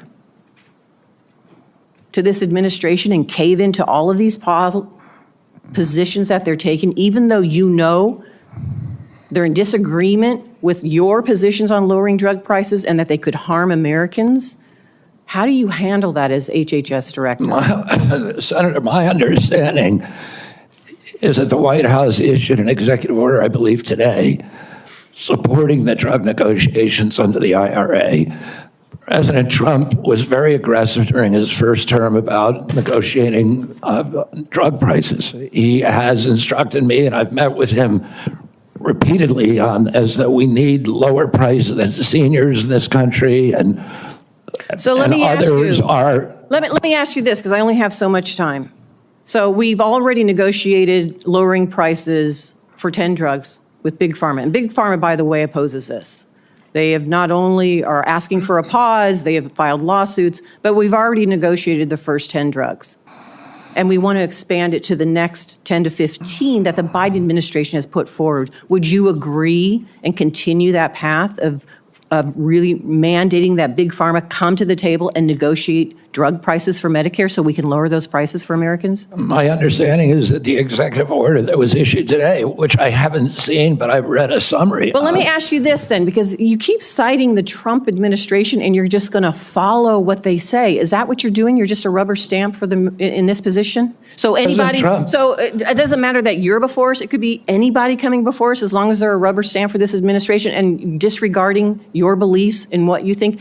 I guess my question to you is, if it really is fundamental to what you believe, how do you live with that?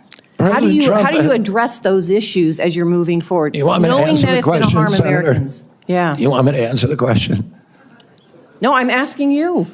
Okay. President Trump has asked me to end the chronic disease epidemic and make America healthy again. And I'm So in is a that the unique only reason why position. you're at HHS? Is that the only reason why then you're at the HHS, to address that one issue? President Trump has asked me because I'm in a unique position to end that. And that is what I'm doing. And if we don't solve that problem, Senator, all of the other disputes we have about who's paying, and whether it's insurance companies, whether it's providers, whether it's HMOs, whether it's patients or families, all of those are moving deck chairs around on the Titanic. Our ship is sinking. Our 60% increase in Medicaid over the past 4 years is the biggest budget line now, and it's growing faster than any other. And no other nation in the world has what we have here. No other nation has a chronic disease. We have the highest chronic disease burden of any country in the world. We had, during COVID, We had 16% of the COVID deaths in a country. We only have 4.2% of the world's population. We had a higher death count than any country in the world. And when CDC was asked why, they said it's because Americans are the sickest people on earth. The average person who died from COVID, American, had 3.8 chronic diseases. This is an existential threat economically, to our military, to our health, to our sense of well-being. And it is a priority for President Trump. And that's why he asked me to run the agency. And if I'm privileged to be confirmed, that's exactly what I'll do. Senator Barrasso. Thanks so much, Mr. Chairman. Mr. Kennedy, thank you for taking time to visit with me in my office prior to today's hearing to talk about a lot of the important issues affecting health care in my home state of Wyoming as well as the nation. And I appreciate your willingness to serve our country. During our meeting, we discussed the challenges that healthcare providers and patients are facing in rural America, financial obstacles facing rural hospitals, workforce shortages, issues of OBGYN, and then new regulations that are painful that have come out of the Biden administration, hurting our ability to provide nursing home staffing. So let me start, if I could, with rural hospitals and the closures of hospitals like that. There are a lot of challenges facing hospitals in rural communities and frontier areas. We have 33 hospitals in Wyoming. 26 are really located in various locations, often hard to get to. Weather impacts them. 6 of the hospitals are at risk of closing. 2 are at immediate risk of closing in the next 2 years.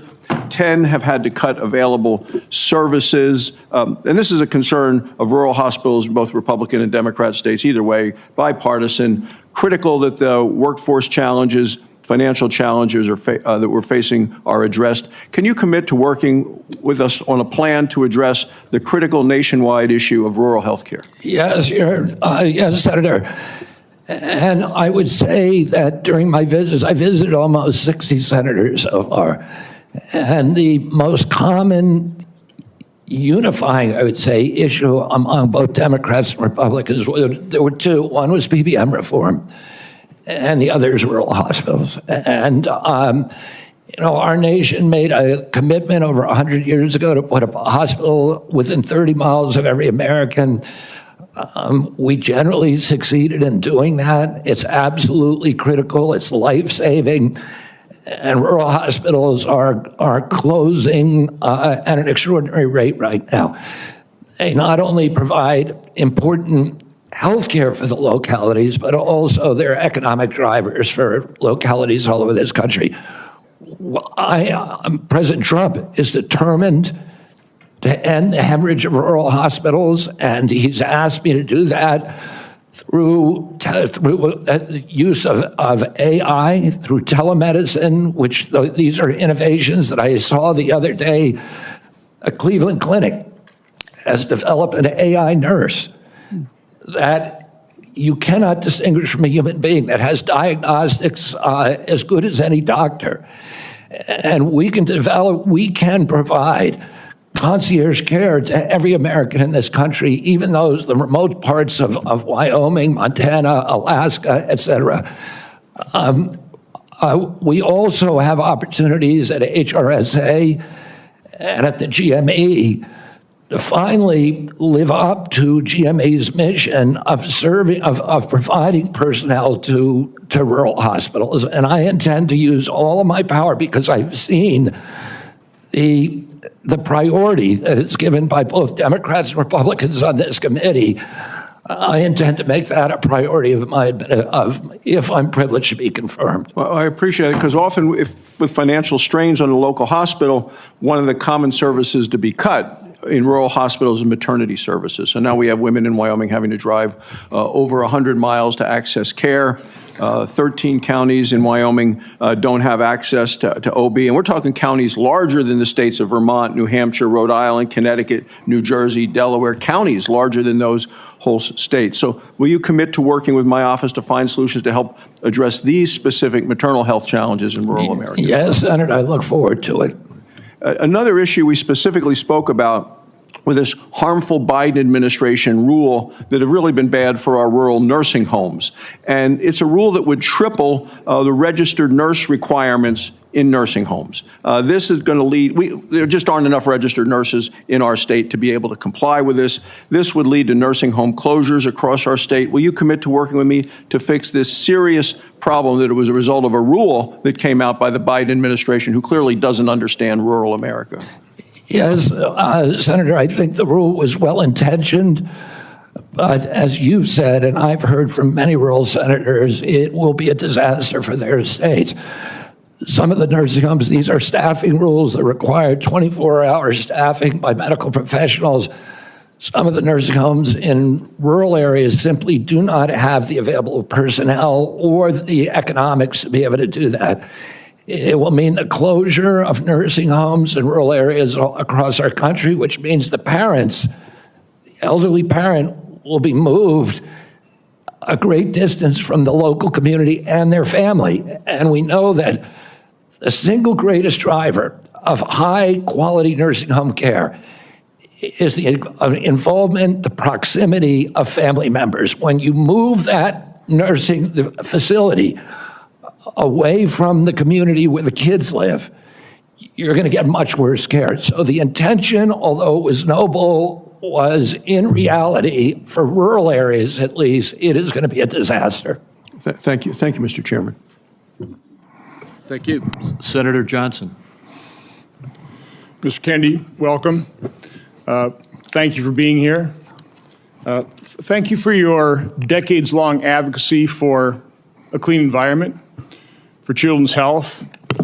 I can't say as I'm surprised by the hostility on the other side. I'm highly disappointed in it. I don't know if you remember when you called me up and you were contemplating setting your political differences aside, joining forces with President Trump on an area of agreement, addressing chronic illness, trying to find the root cause of all these problems facing this nation. And my first response was, Bobby, this is an answer to my prayers. We need to get to the answers of this, but even more, we need to heal and unify this divided nation. I'm not necessarily the most optimistic guy because we've got enormous challenges facing this nation, but I thought, wow, here's somebody from the left, somebody I don't agree with on many issues politically, coming together with President Trump and focusing on an area of agreement, something that the American people desperately want. Finding out the answers. What has caused autism? What is causing chronic illness? Ms. Kennedy, I think I've come to know what's in your heart. I think I know the personal and political price you've paid for this decision. I want to say publicly, I thank you for that. I truly appreciate what you're doing here. Can't we come together as a nation and do this? Can we do it? Aren't you getting tired of this? I'm getting tired of this. So again, Mr. Kennedy, I need to enter in the record. These are just 11 letters of support signed by 63,000 people, thousands of doctors. From the American Association of American Physicians and Surgeons, Independent Medical Alliance, the North Carolina Physicians and Freedom Group, Governor Jeff Landry from Louisiana. These are Americans, nonpartisan. A lot of these people, I know because I've advocated with you. A lot of them are Democrats. They put their political differences aside. So, Mr. Chairman, I'd like to enter this in the record. Without objection. I also do want to, Mr. Kennedy, as long as I have you here, I've written over 70 oversight letters to the federal health agencies under the Biden administration. I've virtually gotten squat out of them, okay? What I get is we get, for example, 50 pages of Anthony Fauci's emails redacted. Oh, by the way, the latest one was 17 pages. Instead of issuing a health alert on the myocarditis they knew was impacting young men early in 2021, instead of issuing an alert on the Health Alert Network, they developed 17 pages of talking points. This was given to the public under a FOIA request. They had to go to court. They've got a new way of redacting. They don't black things out. They just give you white pages, so you don't even know what they have redacted. So again, I've issued a subpoena now to cover the information I've requested in 70 oversight letters. My question to you is, as Secretary of HHS, will you honor these requests from Congress, and will you make HHS transparent?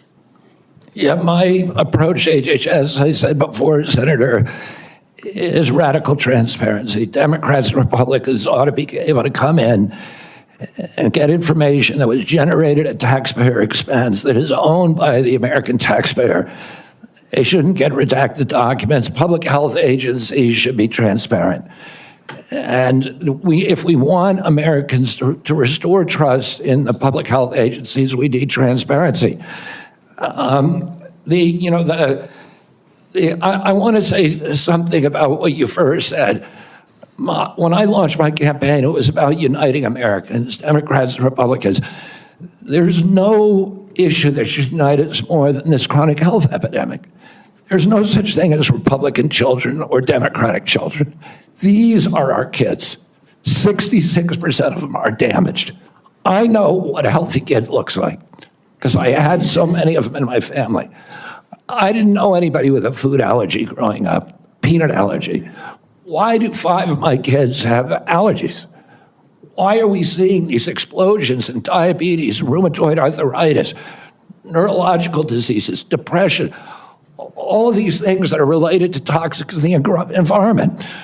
Why can't we just agree with each other to put differences about so many issues, intractable issues aside, and say, we're going to end this? I don't think anybody is going to be able to do this like I have because of my peculiar experience, because I've litigated against these agencies. When you litigate against them, you get a PhD in corporate capture and how to unravel it. I've written 6 books about these agencies. I know a lot about them and I know how to fix it. And there's nobody who will fix it the way that I do because I'm not scared of vested interests. I don't care. I'm not here because I want a position or a job. I have a very good life and a happy family. This is something I don't need. I want to do this because we're going to fix it. And the other thing is we are attracting now a caliber of people to HHS like never before in history. And they're entrepreneurs, they're disruptors, they're innovators of immense talent that are walking away, many of them from growing concerns. They're not coming there for position. They're coming there because they want to save our country. And they're from across the political spectrum. And all these Democrats are opposed to me for partisan issues. They used to be my friends, agreed with me on all the environmental issues that I've been working on for my whole career.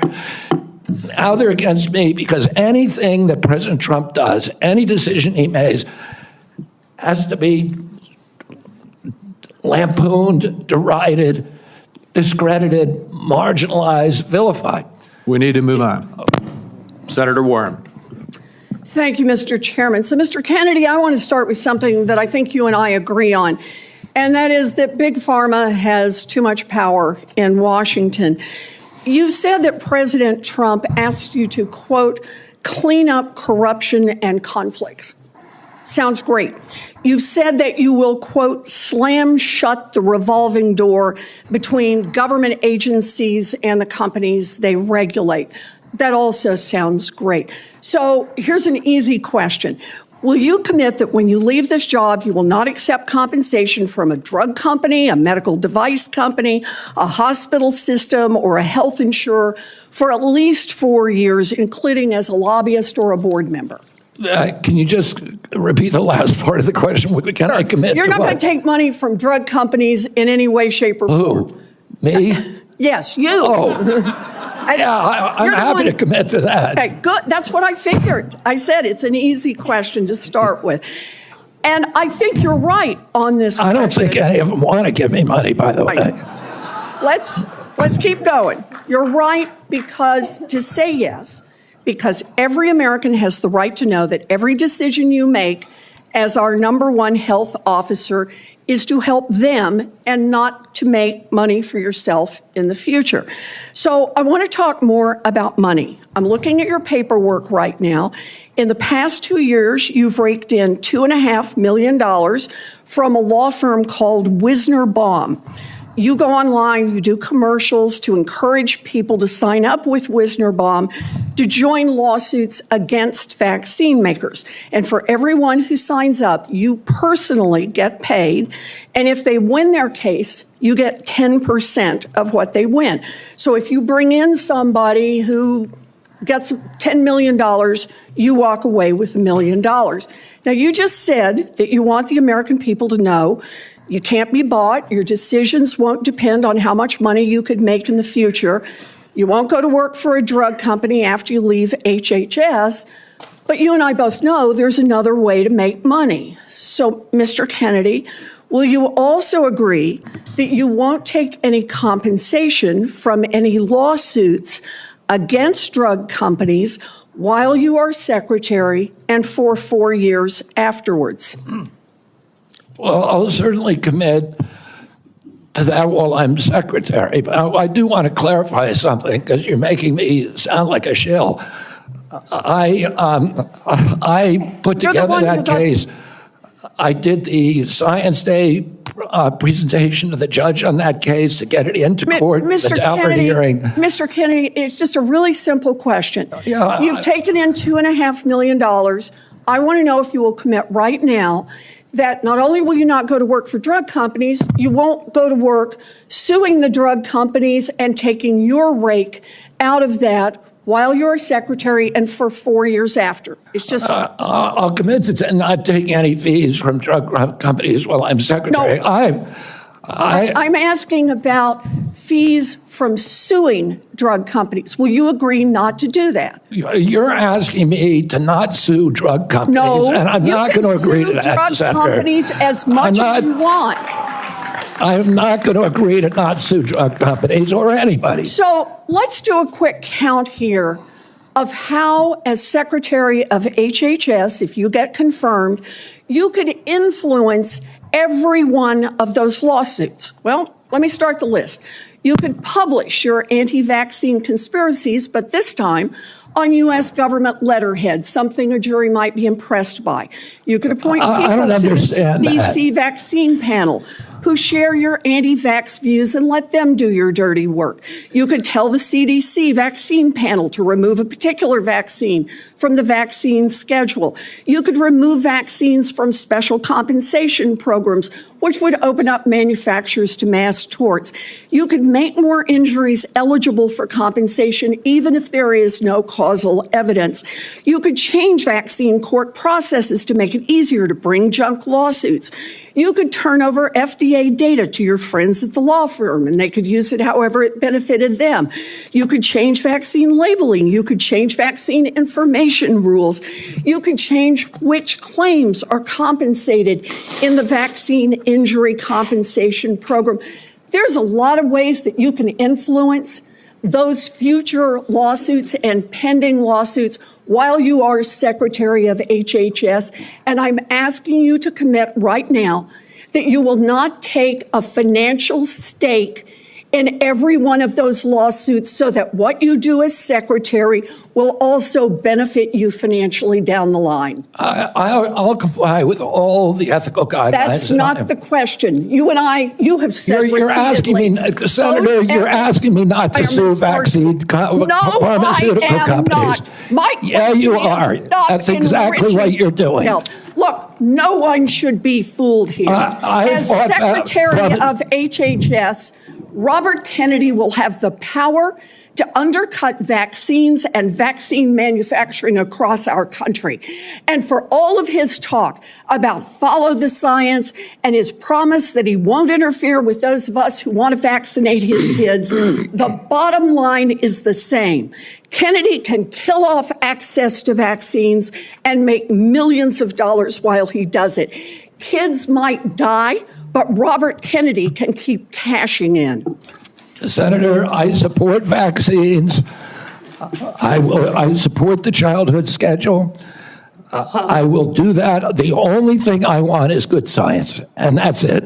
How about then say you won't make money off what you do as Secretary of HHS? Before we go to Senator Tillis, I think it would be important for me to make it very clear that Mr. Kennedy has gone through the same Office of Government Ethics process as every single other nominee in the Finance Committee this year and in previous administrations. In addition to listing his assets, including the items that you've identified, he has signed an ethics letter that has been reviewed by the Office of Government Ethics concerning any possible conflict in light of its functions and the nominee's proposed duties. And we have a letter from the Office of Government Ethics that he hasn't complied completely with all applicable laws and regulations governing conflicts of interest. Mr. Chairman, point of information here. Have we had a single nominee come through who's made $2.5 million off suing one of the entities that it would be regulating and plans to keep getting a take of every lawsuit in the future? Have we had that before? I haven't reviewed the past documentation of every other nominee's financial interests, and so no. But I know that every single time we get a nominee, their financial interests are attacked. That's why we have the Office of Government Ethics. That's why they've reviewed everything that's in his record, and that's why he has even, I think, and I don't know that I want to ask him to get into it, but he has listed his assets and has gone through a discussion of the responsibilities under our ethics laws and is complied with all of those requirements. Senator Tillis. Thank you, Mr. Chairman. Mr. Kennedy, how's your morning going? So far, so good. Good. You came prepared. I'm glad that you did. You, I believe, addressed to my satisfaction a question about Title X and the president's priority with respect to Planned Parenthood. Can you just affirm that you are 100% behind the president's policy on Title X and the implementation? I'm 100% behind it, Senator. Thank you. You know, it's amazing to me that people, well, first off, you need to understand I was in a judiciary hearing this morning. It's very clear to me that some of these nominations are going to be shirts and skins. So no matter what you answer in the affirmative, they're going to ask you one more question so that you won't be able to answer in the affirmative. That's just the way the game gets played when we have nominees like yourself. So I think you're handling yourself well. I got a real quick question for you. Are you a conspiracy theorist? That is a pejorative, Senator, that's applied to me, mainly to keep me from asking difficult questions of powerful interests. I was told that I was a conspiracy theorist. That label was applied to me because I said that the vaccines, the COVID vaccine, didn't prevent transmission and it wouldn't prevent infection, when the government was telling people, Americans, that it would. I was saying that because I was looking at the monkey studies in May of 2020. I was called a conspiracy. Now everybody admits it. I was called a conspiracy theorist because I said red dye caused cancer. And now FDA has acknowledged that and banned it. I was called a conspiracy theorist because I said fluoride lowered IQ. Last week, JAMA published a meta-review of 87 studies saying that there's a direct inverse correlation between IQ loss. All right, so I'm going to assume I could go on for about a week. So is there any one of them that you can say, you got me, that really was a conspiracy theory, or are you in a position to submit for the record? I think it'd just be helpful for every one of these narratives for you to submit that maybe for the record. You said something about SNAP lunch. I was in the State House in North Carolina before I came here, and anytime I'd go visit an elementary school, the first thing I would do is go to the trash cans in the cafeteria. And what we have now are kids that are not eating the food because the dictates of the federal government have made it something that they don't want. But they say, well, it's a healthy alternative. It has processed materials in it, and it's not particularly attractive to them. So they throw it away. Trash cans full of food that these kids didn't eat. So then what do? They go eat snacks, or they go eat or they drink a sugared drink. The SNAP program, everything you've said about the SNAP program, I agree with. I think that we should be very, very strict about that, and it's going to make some people uncomfortable in the food manufacturing segment, produce healthy foods that we can put in the SNAP program. That's the way to address it.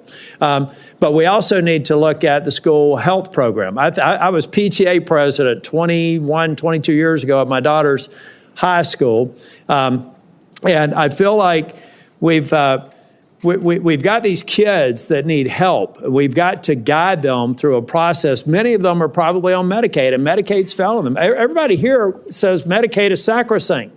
Nobody's admitted that Medicaid is not producing positive health outcomes. Is that your problem with Medicaid right now? The program or the outcomes? It's the outcomes. We're spending $900 billion, and our people are getting sicker every single year. Yeah, so anybody and President Trump who's wants people to have it, Americans to have high quality insurance. Anybody who's building a case for the status quo of Medicaid is by extension saying that they're happy with the outcomes. I think it's unacceptable.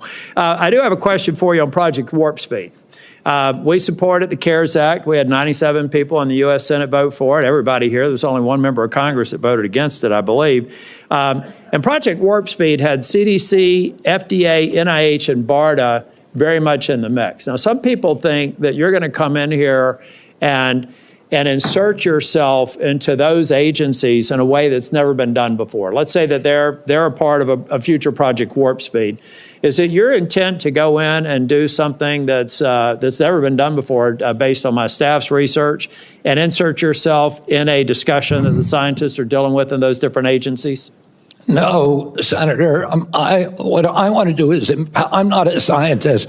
I want to empower scientists. I want to make sure that science is unobstructed by vested or economic interests. That's good. Or by bad culture. And I'll just say about Operation Warp Speed, it was an extraordinary accomplishment, showed demonstration of leadership by President Trump. When he promoted Operation Warp Speed, he was looking at all of the different remedies, including vaccines. Therapeutics, everything. Therapeutic, ivermectin, hydroxychloroquine, famotidine, even chlorine dioxide. And he was not looking at shutting down our country for the year, forcing people to wear masks for a year, forcing all social distancing that did not have any scientific basis, which Dr. Fauci has now acknowledged. He said, we took it out of thin air. But all of those changed during the Biden administration. And it became very narrowly focused. We ended up with the worst, the highest death count of any country in the world. Mr. Chair, if I can just ask one final question, and I think it's a one-word answer. I've heard a lot of people complaining about health care delivery, Medicaid. On the other side of the dais here, who's been responsible for health care policies over the last 4 years? The Biden administration. I mean, the president, the Biden. Okay. Yeah. So I'd like to have heard more of those in oversight hearings over the last 4 years. I haven't, but I'm glad that there's an acknowledgement that you're inheriting a problem that needs to be fixed. Thank you. Thank you, Senator. Senator Sanders. Thank you, Mr. Chairman. Mr. Kennedy, thanks for being with us.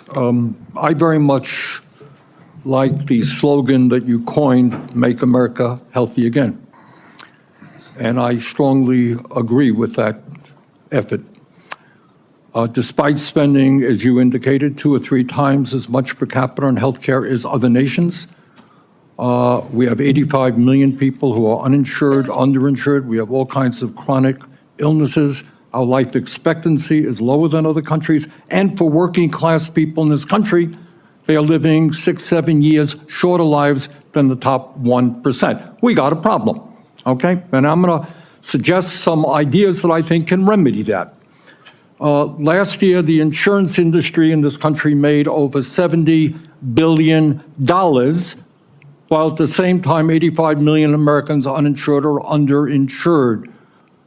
Do you agree with me that the United States should join every other major country on earth and guarantee health care to all people as a human right? Yes? No?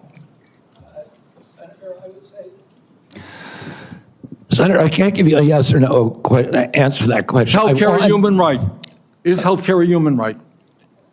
In the way that free speech is a human right? Yeah. I would say it's different because with free speech doesn't cost anybody anything, but in healthcare, if you smoke cigarettes for 20 years and you get cancer, you are now taking from the pool. Well, and so are you guaranteed the same right, or is there also a duty? I'm sorry. I'd love to talk for an hour with you. We got a few minutes left here. All right. Every other country on earth says healthcare, whether you're poor or rich, young or old, is a human right. I'm not hearing you say that. All right. You've talked about the drug companies, and maybe we agree on this one. As you all know, despite the drug companies making over $100 billion in profits, paying CEOs outrageous compensation packages, we, in some cases, pay 10 times more for the same drug. Will you support legislation that I will introduce which says that in America we should not be paying a nickel more for prescription drugs than people around the rest of the world? Yes, no? To equalize it? Not to equalize it, that we should not be paying more than other countries for the same damn drug. President Trump has asked me, in fact, I had a meeting with President Trump a week ago where we showed him the charts. He knows the charts. We're paying 10 times more from Europe. That's right. And are you going to commit to us that you will end that absurdity? I think in principle we can. We should end that disparity. Good. Okay. That's great. All right. I happen to believe that climate change is real, it's an existential threat, and it is a healthcare issue. Donald Trump thinks that it is a hoax originating in China. Question is, in your judgment, is climate change a hoax or is it real, causing devastating problems? President Trump and I, from the beginning, from our first meeting, agreed to disagree on that issue. I believe climate change is existential. My job is to make Americans healthy again. You believe that you disagree with Trump, you don't think climate change is a hoax, is what I'm hearing. My job here is to make I'm just asking you that, healthy. Mr. Kennedy, not a trick question. I answered your question, Senator Sanders. Okay, you disagree with the president on that. I answered your question. Okay. I'm going to pick up on a point that Senator Hassan made. Look, there is no question that abortion is a divisive issue in this country. I would say a majority of the people are pro-choice. There's a strong minority who are pro-life. A year and a half ago, you went to New Hampshire, running for president, gave a speech, and you talked about government should not tell a woman what she can do with her own body. That's her choice. Now, I think everybody on that side is pro-life. I think everybody here is pro-choice. I have never seen any major politician flip on that issue quite as quickly as you did when Trump asked you to become HHS secretary. Tell me why you think people should have confidence in your consistency and in your word when you really made a major U-turn on an issue of that importance in such a short time. Senator, I believe, and I've always believed, that every abortion is a tragedy. But you told the people in New Hampshire that it was their right. All right, let me do a last question here because I'm running out of time. I think the gist of what you were trying to say today is you're really pro-vaccine, you want to ask questions.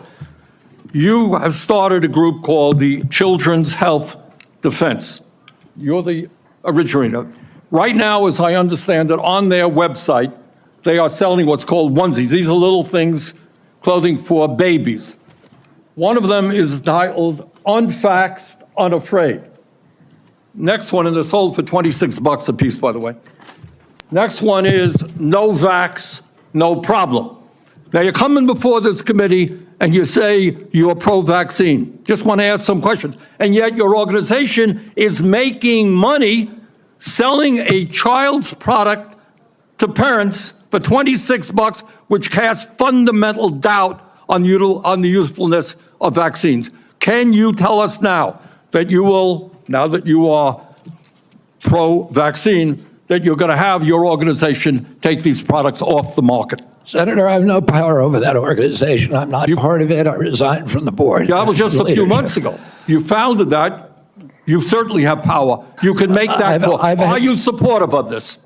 I've had nothing to do with Are you leadership. supportive of these onesies? I'm supportive of vaccines. Are you supportive of this clothing, which is militantly anti-vaccine? I am supportive of vaccines. I will. I want good science, and I want to protect. But you will not tell the organization you founded not to continue selling that product. Thank you, Mr. Chairman.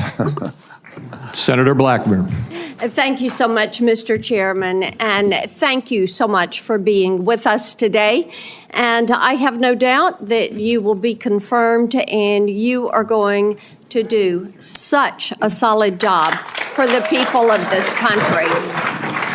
And I do have several issues I wanted to talk with you about and didn't have time to cover them all when we met prior to the meeting, but rural health care is very important to me and the people of Tennessee. 78 of our 95 counties are rural counties. Now, over the last few years, we've seen hospital closures. So we have focused on access in rural areas. And my rural health agenda, which is bipartisan, focuses on innovation, telehealth, access points.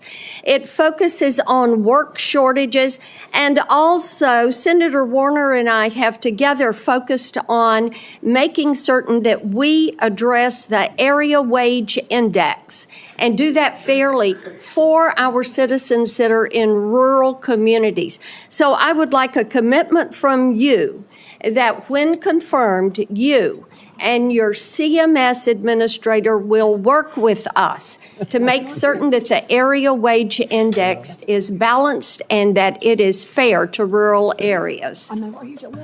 Senator, both Dr. Oz and myself recognize that rural health care is in crisis in this country, and that is catastrophic for our entire country. And I talked a little bit about my commitment to rural health earlier in this hearing.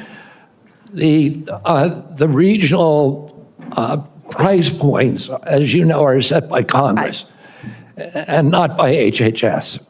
I will CMS. certainly, and I know Dr. Oz will certainly work with you to make them sensible. We look forward to that. Also, you and I, before you came forward as the secretary, the nominee, we had talked in years past about over-medicating youth and concerns over that. And I was looking at a report from TennCare, which is our Medicaid program in Tennessee.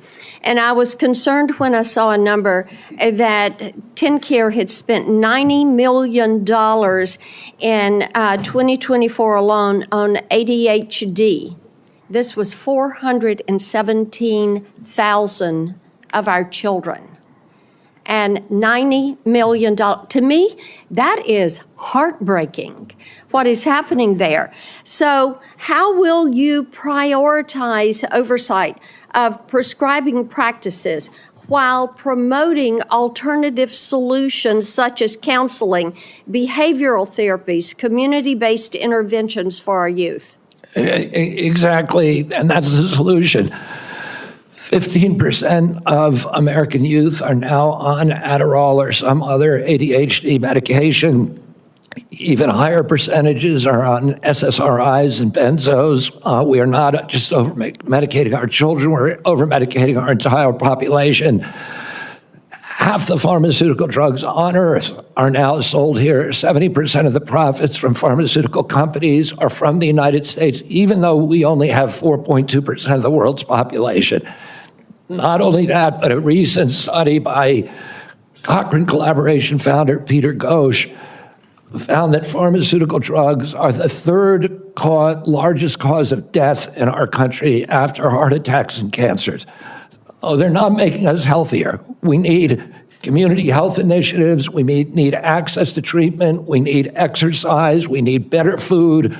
Okay, let me talk to you about one of those access points in treatment. And this highlights a problem we have in the federal Medicaid law. Since Medicaid's enactment, states have been prohibited from using Medicaid funds for care provided by institutions for mental disease. We refer to them as IMDs. These are psychiatric hospitals, residential treatment facilities with more than 16 beds. This is a discriminatory discriminatory exclusion, and it denies payment for medically necessary care based on the illness that is being treated, and it has perpetuated unequal coverage in mental health care. So if you're confirmed, when you're confirmed, will you commit to working with me on repealing this discriminatory exclusion and ensuring equal access to mental health care for Medicaid beneficiaries? Yes, Senator. Thank you so much. I've got a question on PBM reform, one on artificial intelligence in healthcare. In the interest of time, I will yield back. I look forward to seeing you help make us healthy again. Thank you, Senator.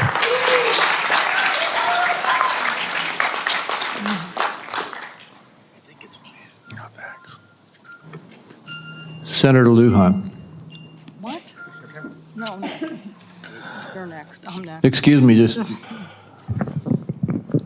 I made a mistake. It's Senator Cantwell. Thank you so much. Thank you, Mr. Chairman, and congratulations on your nomination, Mr. Kennedy. And I've been absent only because I've been in another hearing with the nominee to be the Commerce Secretary. So I will review everything that you've said today and look at that diligently. But one of the things that I wanted to discuss with you is I represent a very big innovation state. And innovation in healthcare specifically. Innovation like NIH funding to the Fred Hutch Cancer Center that helped develop the HPV vaccine, which has the potential to eliminate over 95% of cervical cancer. NIH also funds a lot of jobs and grants, nearly 11,000 people in the state of Washington and over $1.2 billion worth of grants. So while I agree with you on healthy foods, I definitely am troubled by the medical research side of innovation and some of the things that you have said. In fact, this issue about laying off 600 employees at NIH, or giving the fact that, to quote, give infectious disease a break for 8 years. So we've had a chance to talk about this a little bit, but the most striking example of this is when COVID hit. And we were the first in the nation. We had the first case, and it really was the fast response by the University of Washington that really helped save lives. So I just want to know that, are you aware of how harmful these issues could be for public health? That public health in and of itself could be affected by these kind of anti-science views?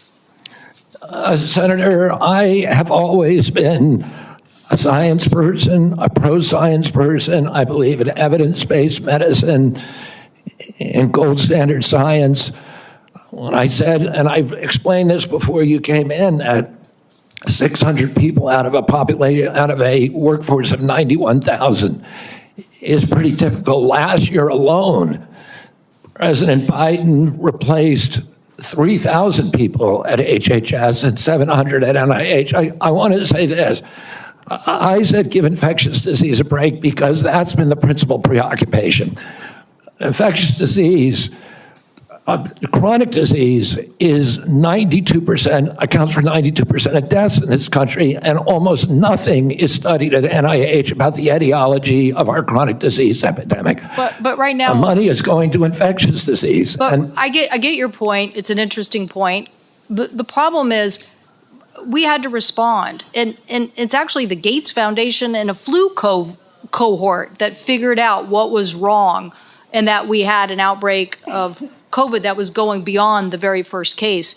And so we had to build a very fast response. So I take this too. The University of Washington has conducted groundbreaking stem cell research on fetal tissue.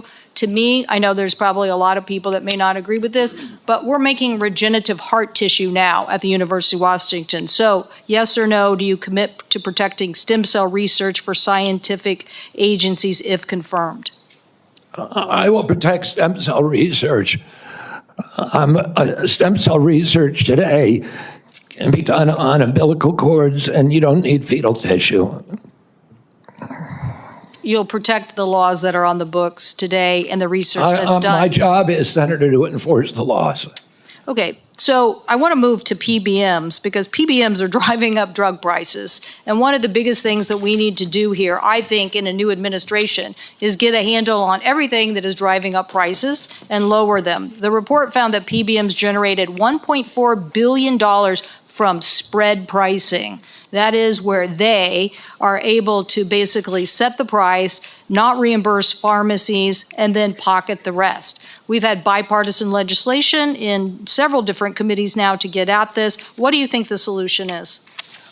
I think one of the really notable achievements of this panel was the PBM legislation that they put together in a bipartisan way. I haven't met a single senator, well, actually one only, but of the 60-odd senators that I talked to, all of them talked about PBMs and how important it was. And President Trump, during his first administration, pushed through a law to give transparency to PBMs. It got overruled during the Biden administration. Luckily, this panel is resuscitating that. President Trump is absolutely committed to fixing the PBMs. My time is running out, so I just want to clarify. You believe that we should pass these laws that now have been proposed in the Senate? I haven't read the entire law, so I don't know, but I think that we need to reform the PBMs. I think we need to get rid of all of these vested interests that are draining money from the system. Okay, somebody suggested, though, that you thought you should convene the PBMs and talk to them about some sort of self-regulation. So I am trying to distinguish between these people who basically are doing illegal activities and ripping off, really, they're creating pharmacy deserts in my state. So I'm asking you whether you believe that we have to legislate in this area. Again, I'm not being evasive. I just don't know exactly what the law says. I met with the PBMs. I met with pharma. My job is to meet with all the stakeholders. I've been meeting with stakeholders for 40 years. People I was suing, you want to hear from the other side. Well, that doesn't mean I would let the PBMs write their own ticket. I think I support the efforts of this committee to come up with bipartisan legislation. President Trump wants to get the excess profits away from the PBMs and send it back to primary care, to patients in this country, to high-quality health care. I'll ask you for the record, since my time's expired, to look at the legislation that came out of the Commerce Committee that defines the legal activities that they are doing to drive up prices, and get us an answer for the record. Thank you, Mr. Chairman. In principle, I support that legislation. Thank you. And let me just tell you the list as we have to move forward to the ending here. Senator Lujan will be next, followed by Senator Marshall, Senator Warnock, Senator Smith, Senator Young, and Senator Welch. And let me say again, Mr. Chairman, this is a matter of such importance. A number of my colleagues would like a second round, and I think it would be important to offer, say, a modest amount of additional time to get into this on both sides. I know I have some questions, but I want my colleagues to have the opportunity to raise their concerns as well. Well, I've said, as I have indicated to you, Senator Wyden, I'm not going to do a second round. I have been very generous with the senators. I think almost every single senator has had 7 minutes at least. And I will give you a second, as is our practice between the two of us. I'll then divide my time up with my colleagues. Okay, you are welcome to do that. Thank you. Senator Lujan. Thank you, Mr. Chairman. Mr. Kennedy, when we met, you stated to me that it is not your goal to take away programs that work for Americans. Do you stand by that statement? Yes, Senator. Mr. Kennedy, do you know how many Americans rely on Medicaid? It's about 72 million plus the 7 million kids who are on chips. Appreciate that, 72 million.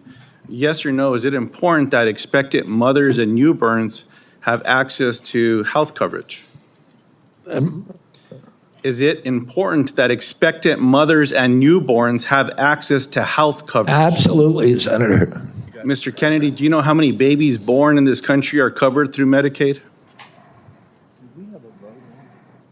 I would guess I don't know the answer. I would guess about 30 million. I have it, Mr. Kennedy. About 41% or 1.4 million babies births are financed by Medicaid, according to the National Center for Health Statistics. Yes or no, do you believe that Medicaid is a critical program?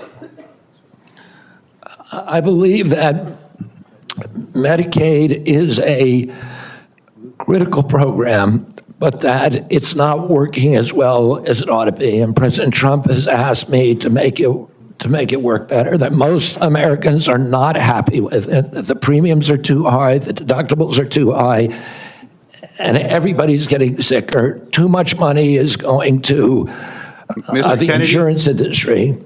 I have a series of yes or no questions. They're pretty simple. Because you heard we're not going to get a second round of questions, I ask for your indulgence to be able to get through them yes or no. In New Mexico, as you know, Medicaid is often measured state by state.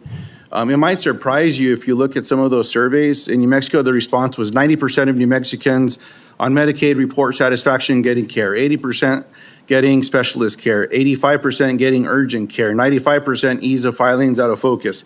Not to pick on any one of my colleagues, but in Louisiana, 86% of people on Medicaid are satisfied with their interactions. 83% are satisfied getting care. 85% are satisfied getting specialized care. 82% getting urgent care. I can go on state by state, but we don't have the time today. Yes or no, do you support cutting Medicaid or reducing, and especially in an area where you and I spoke about with the federal investment in Medicaid, which is known as FMAP? I'm going to call it a restroom break. President Trump has not told me that he wants to cut Medicaid. He's told me to make it better. Do you support cutting, yes or no? Let me ask you this way, since it's only about President Trump. I support making it better, Senator. If President Trump asked you to cut Medicaid, will you do it? Oh, it's not up to me to cut Medicaid. It would be up to Congress. Oh, and I'm going to work. I'm going to work. Mr. Kennedy, you don't want to answer? I'll move on. Do you know how many states will end? Mr. Chairman, if I may pause my time. So I understand that people are getting asked to leave if they stand up with signs, but there's a lot of other as well, Mr. Chairman. So it needs to be extended to everyone. As Mr. Kennedy said, we should respect each other when we have a difference of opinion. We're just trying to do our jobs here and trying to ask questions. That's all. And that's all I'm doing with Mr. Kennedy, folks. So I just hope that we can Senator Lujan, you are right, and I ask the audience to please be respectful. Thank you, Mr. Chairman. I appreciate that very much. Mr. Kennedy, do you know how many states will end their Medicaid expansion if the federal share of Medicaid drops? Well, there's 40 states that have signed on to the expansion. So, it's a smaller number. So it's 9 states would quickly have to end their expansion because of the laws that they have. That's about 4 million folks across the country. And in New Mexico, Iowa, and Idaho, they have triggers that it would immediately have to go into effect if, in fact, that gets cut. The reason I'm asking those questions is there's been a lot of chatter and conversations around Medicaid. Now, I agree we can always do better, and we must be doing better in America. But Medicaid has been shown to improve health outcomes, including mortality, quality of life, and access to preventative care as well. And there's some areas, Mr. Kennedy, that you and I touched on specific to Native American communities. One of the concerns that I have are these programs matter to folks. You shared your passion about caring for folks. I believed that passion. My question in this area is, as you know, when folks are doing research and they're going to check to see if medicine works on someone, if they're not included in that trial, it often doesn't help them. That's what all the evidence shows. So what are you going to do when programs are eliminated to require the inclusion of Native Americans in clinical trials when it comes to life-saving medicine? I'm going to do everything I can to make sure that there's Native Americans in clinical trials. As I said to you when I visited your office, I spent 20% of my career working on Native issues. My family's been deeply involved with them. My father and uncle were big critics of the Indian Health Service, a failure to deliver good health results or health care on the reservations. I'm going to bring a native in for the first time in history into my central office, that all the major decisions in my office will be that he will have it. We've already interviewed candidate, a very, very good candidate, will have direct impact on all the major offices. One of my priorities is to improve. I appreciate that. I have a follow-up in that space specifically. Will you commit to finalizing the congressionally mandated FDA guidance to increase clinical trial diversity? Just repeat that again. I'm sorry, Will you Senator. commit to finalizing the congressionally mandated FDA guidance to increasing clinical trial diversity? Yes. I appreciate that. Will you commit to reinstating all of the pages that were eliminated and people that were fired from this administration that have this responsibility? I cannot commit to that because I don't know who they are. Well, there's I'll some folks commit to out there doing the working work. with you to make sure those positions are adequately staffed. I will follow up in writing in those specific areas because I think there's some commonality here, but answers matter. And so I'd like to get those as timely as possible. The last thing, Mr. Chairman, that I'll say is one of the conversations I had last before this hearing was with a family that I've been working with to work with my Republican colleagues when it comes to autism and federal programs and making a difference in these families' lives and this little girl's life. What I'm asking now, Mr. Chairman, is unanimous consent to enter into the record an article from Autism Speaks titled, quote, "Do Vaccines Cause Autism?" End quote. And I'll note that the first sentence states, quote, "Vaccines do not cause autism," end quote. Thank you. I yield back. Without objection. And before we move on, we've had a request from several quarters for a quick restroom break. We will take a 5-minute recess. I'm sorry to those remaining 5 or 6 senators who must wait a few minutes, but we will have a quick break. We will be back as soon as we can.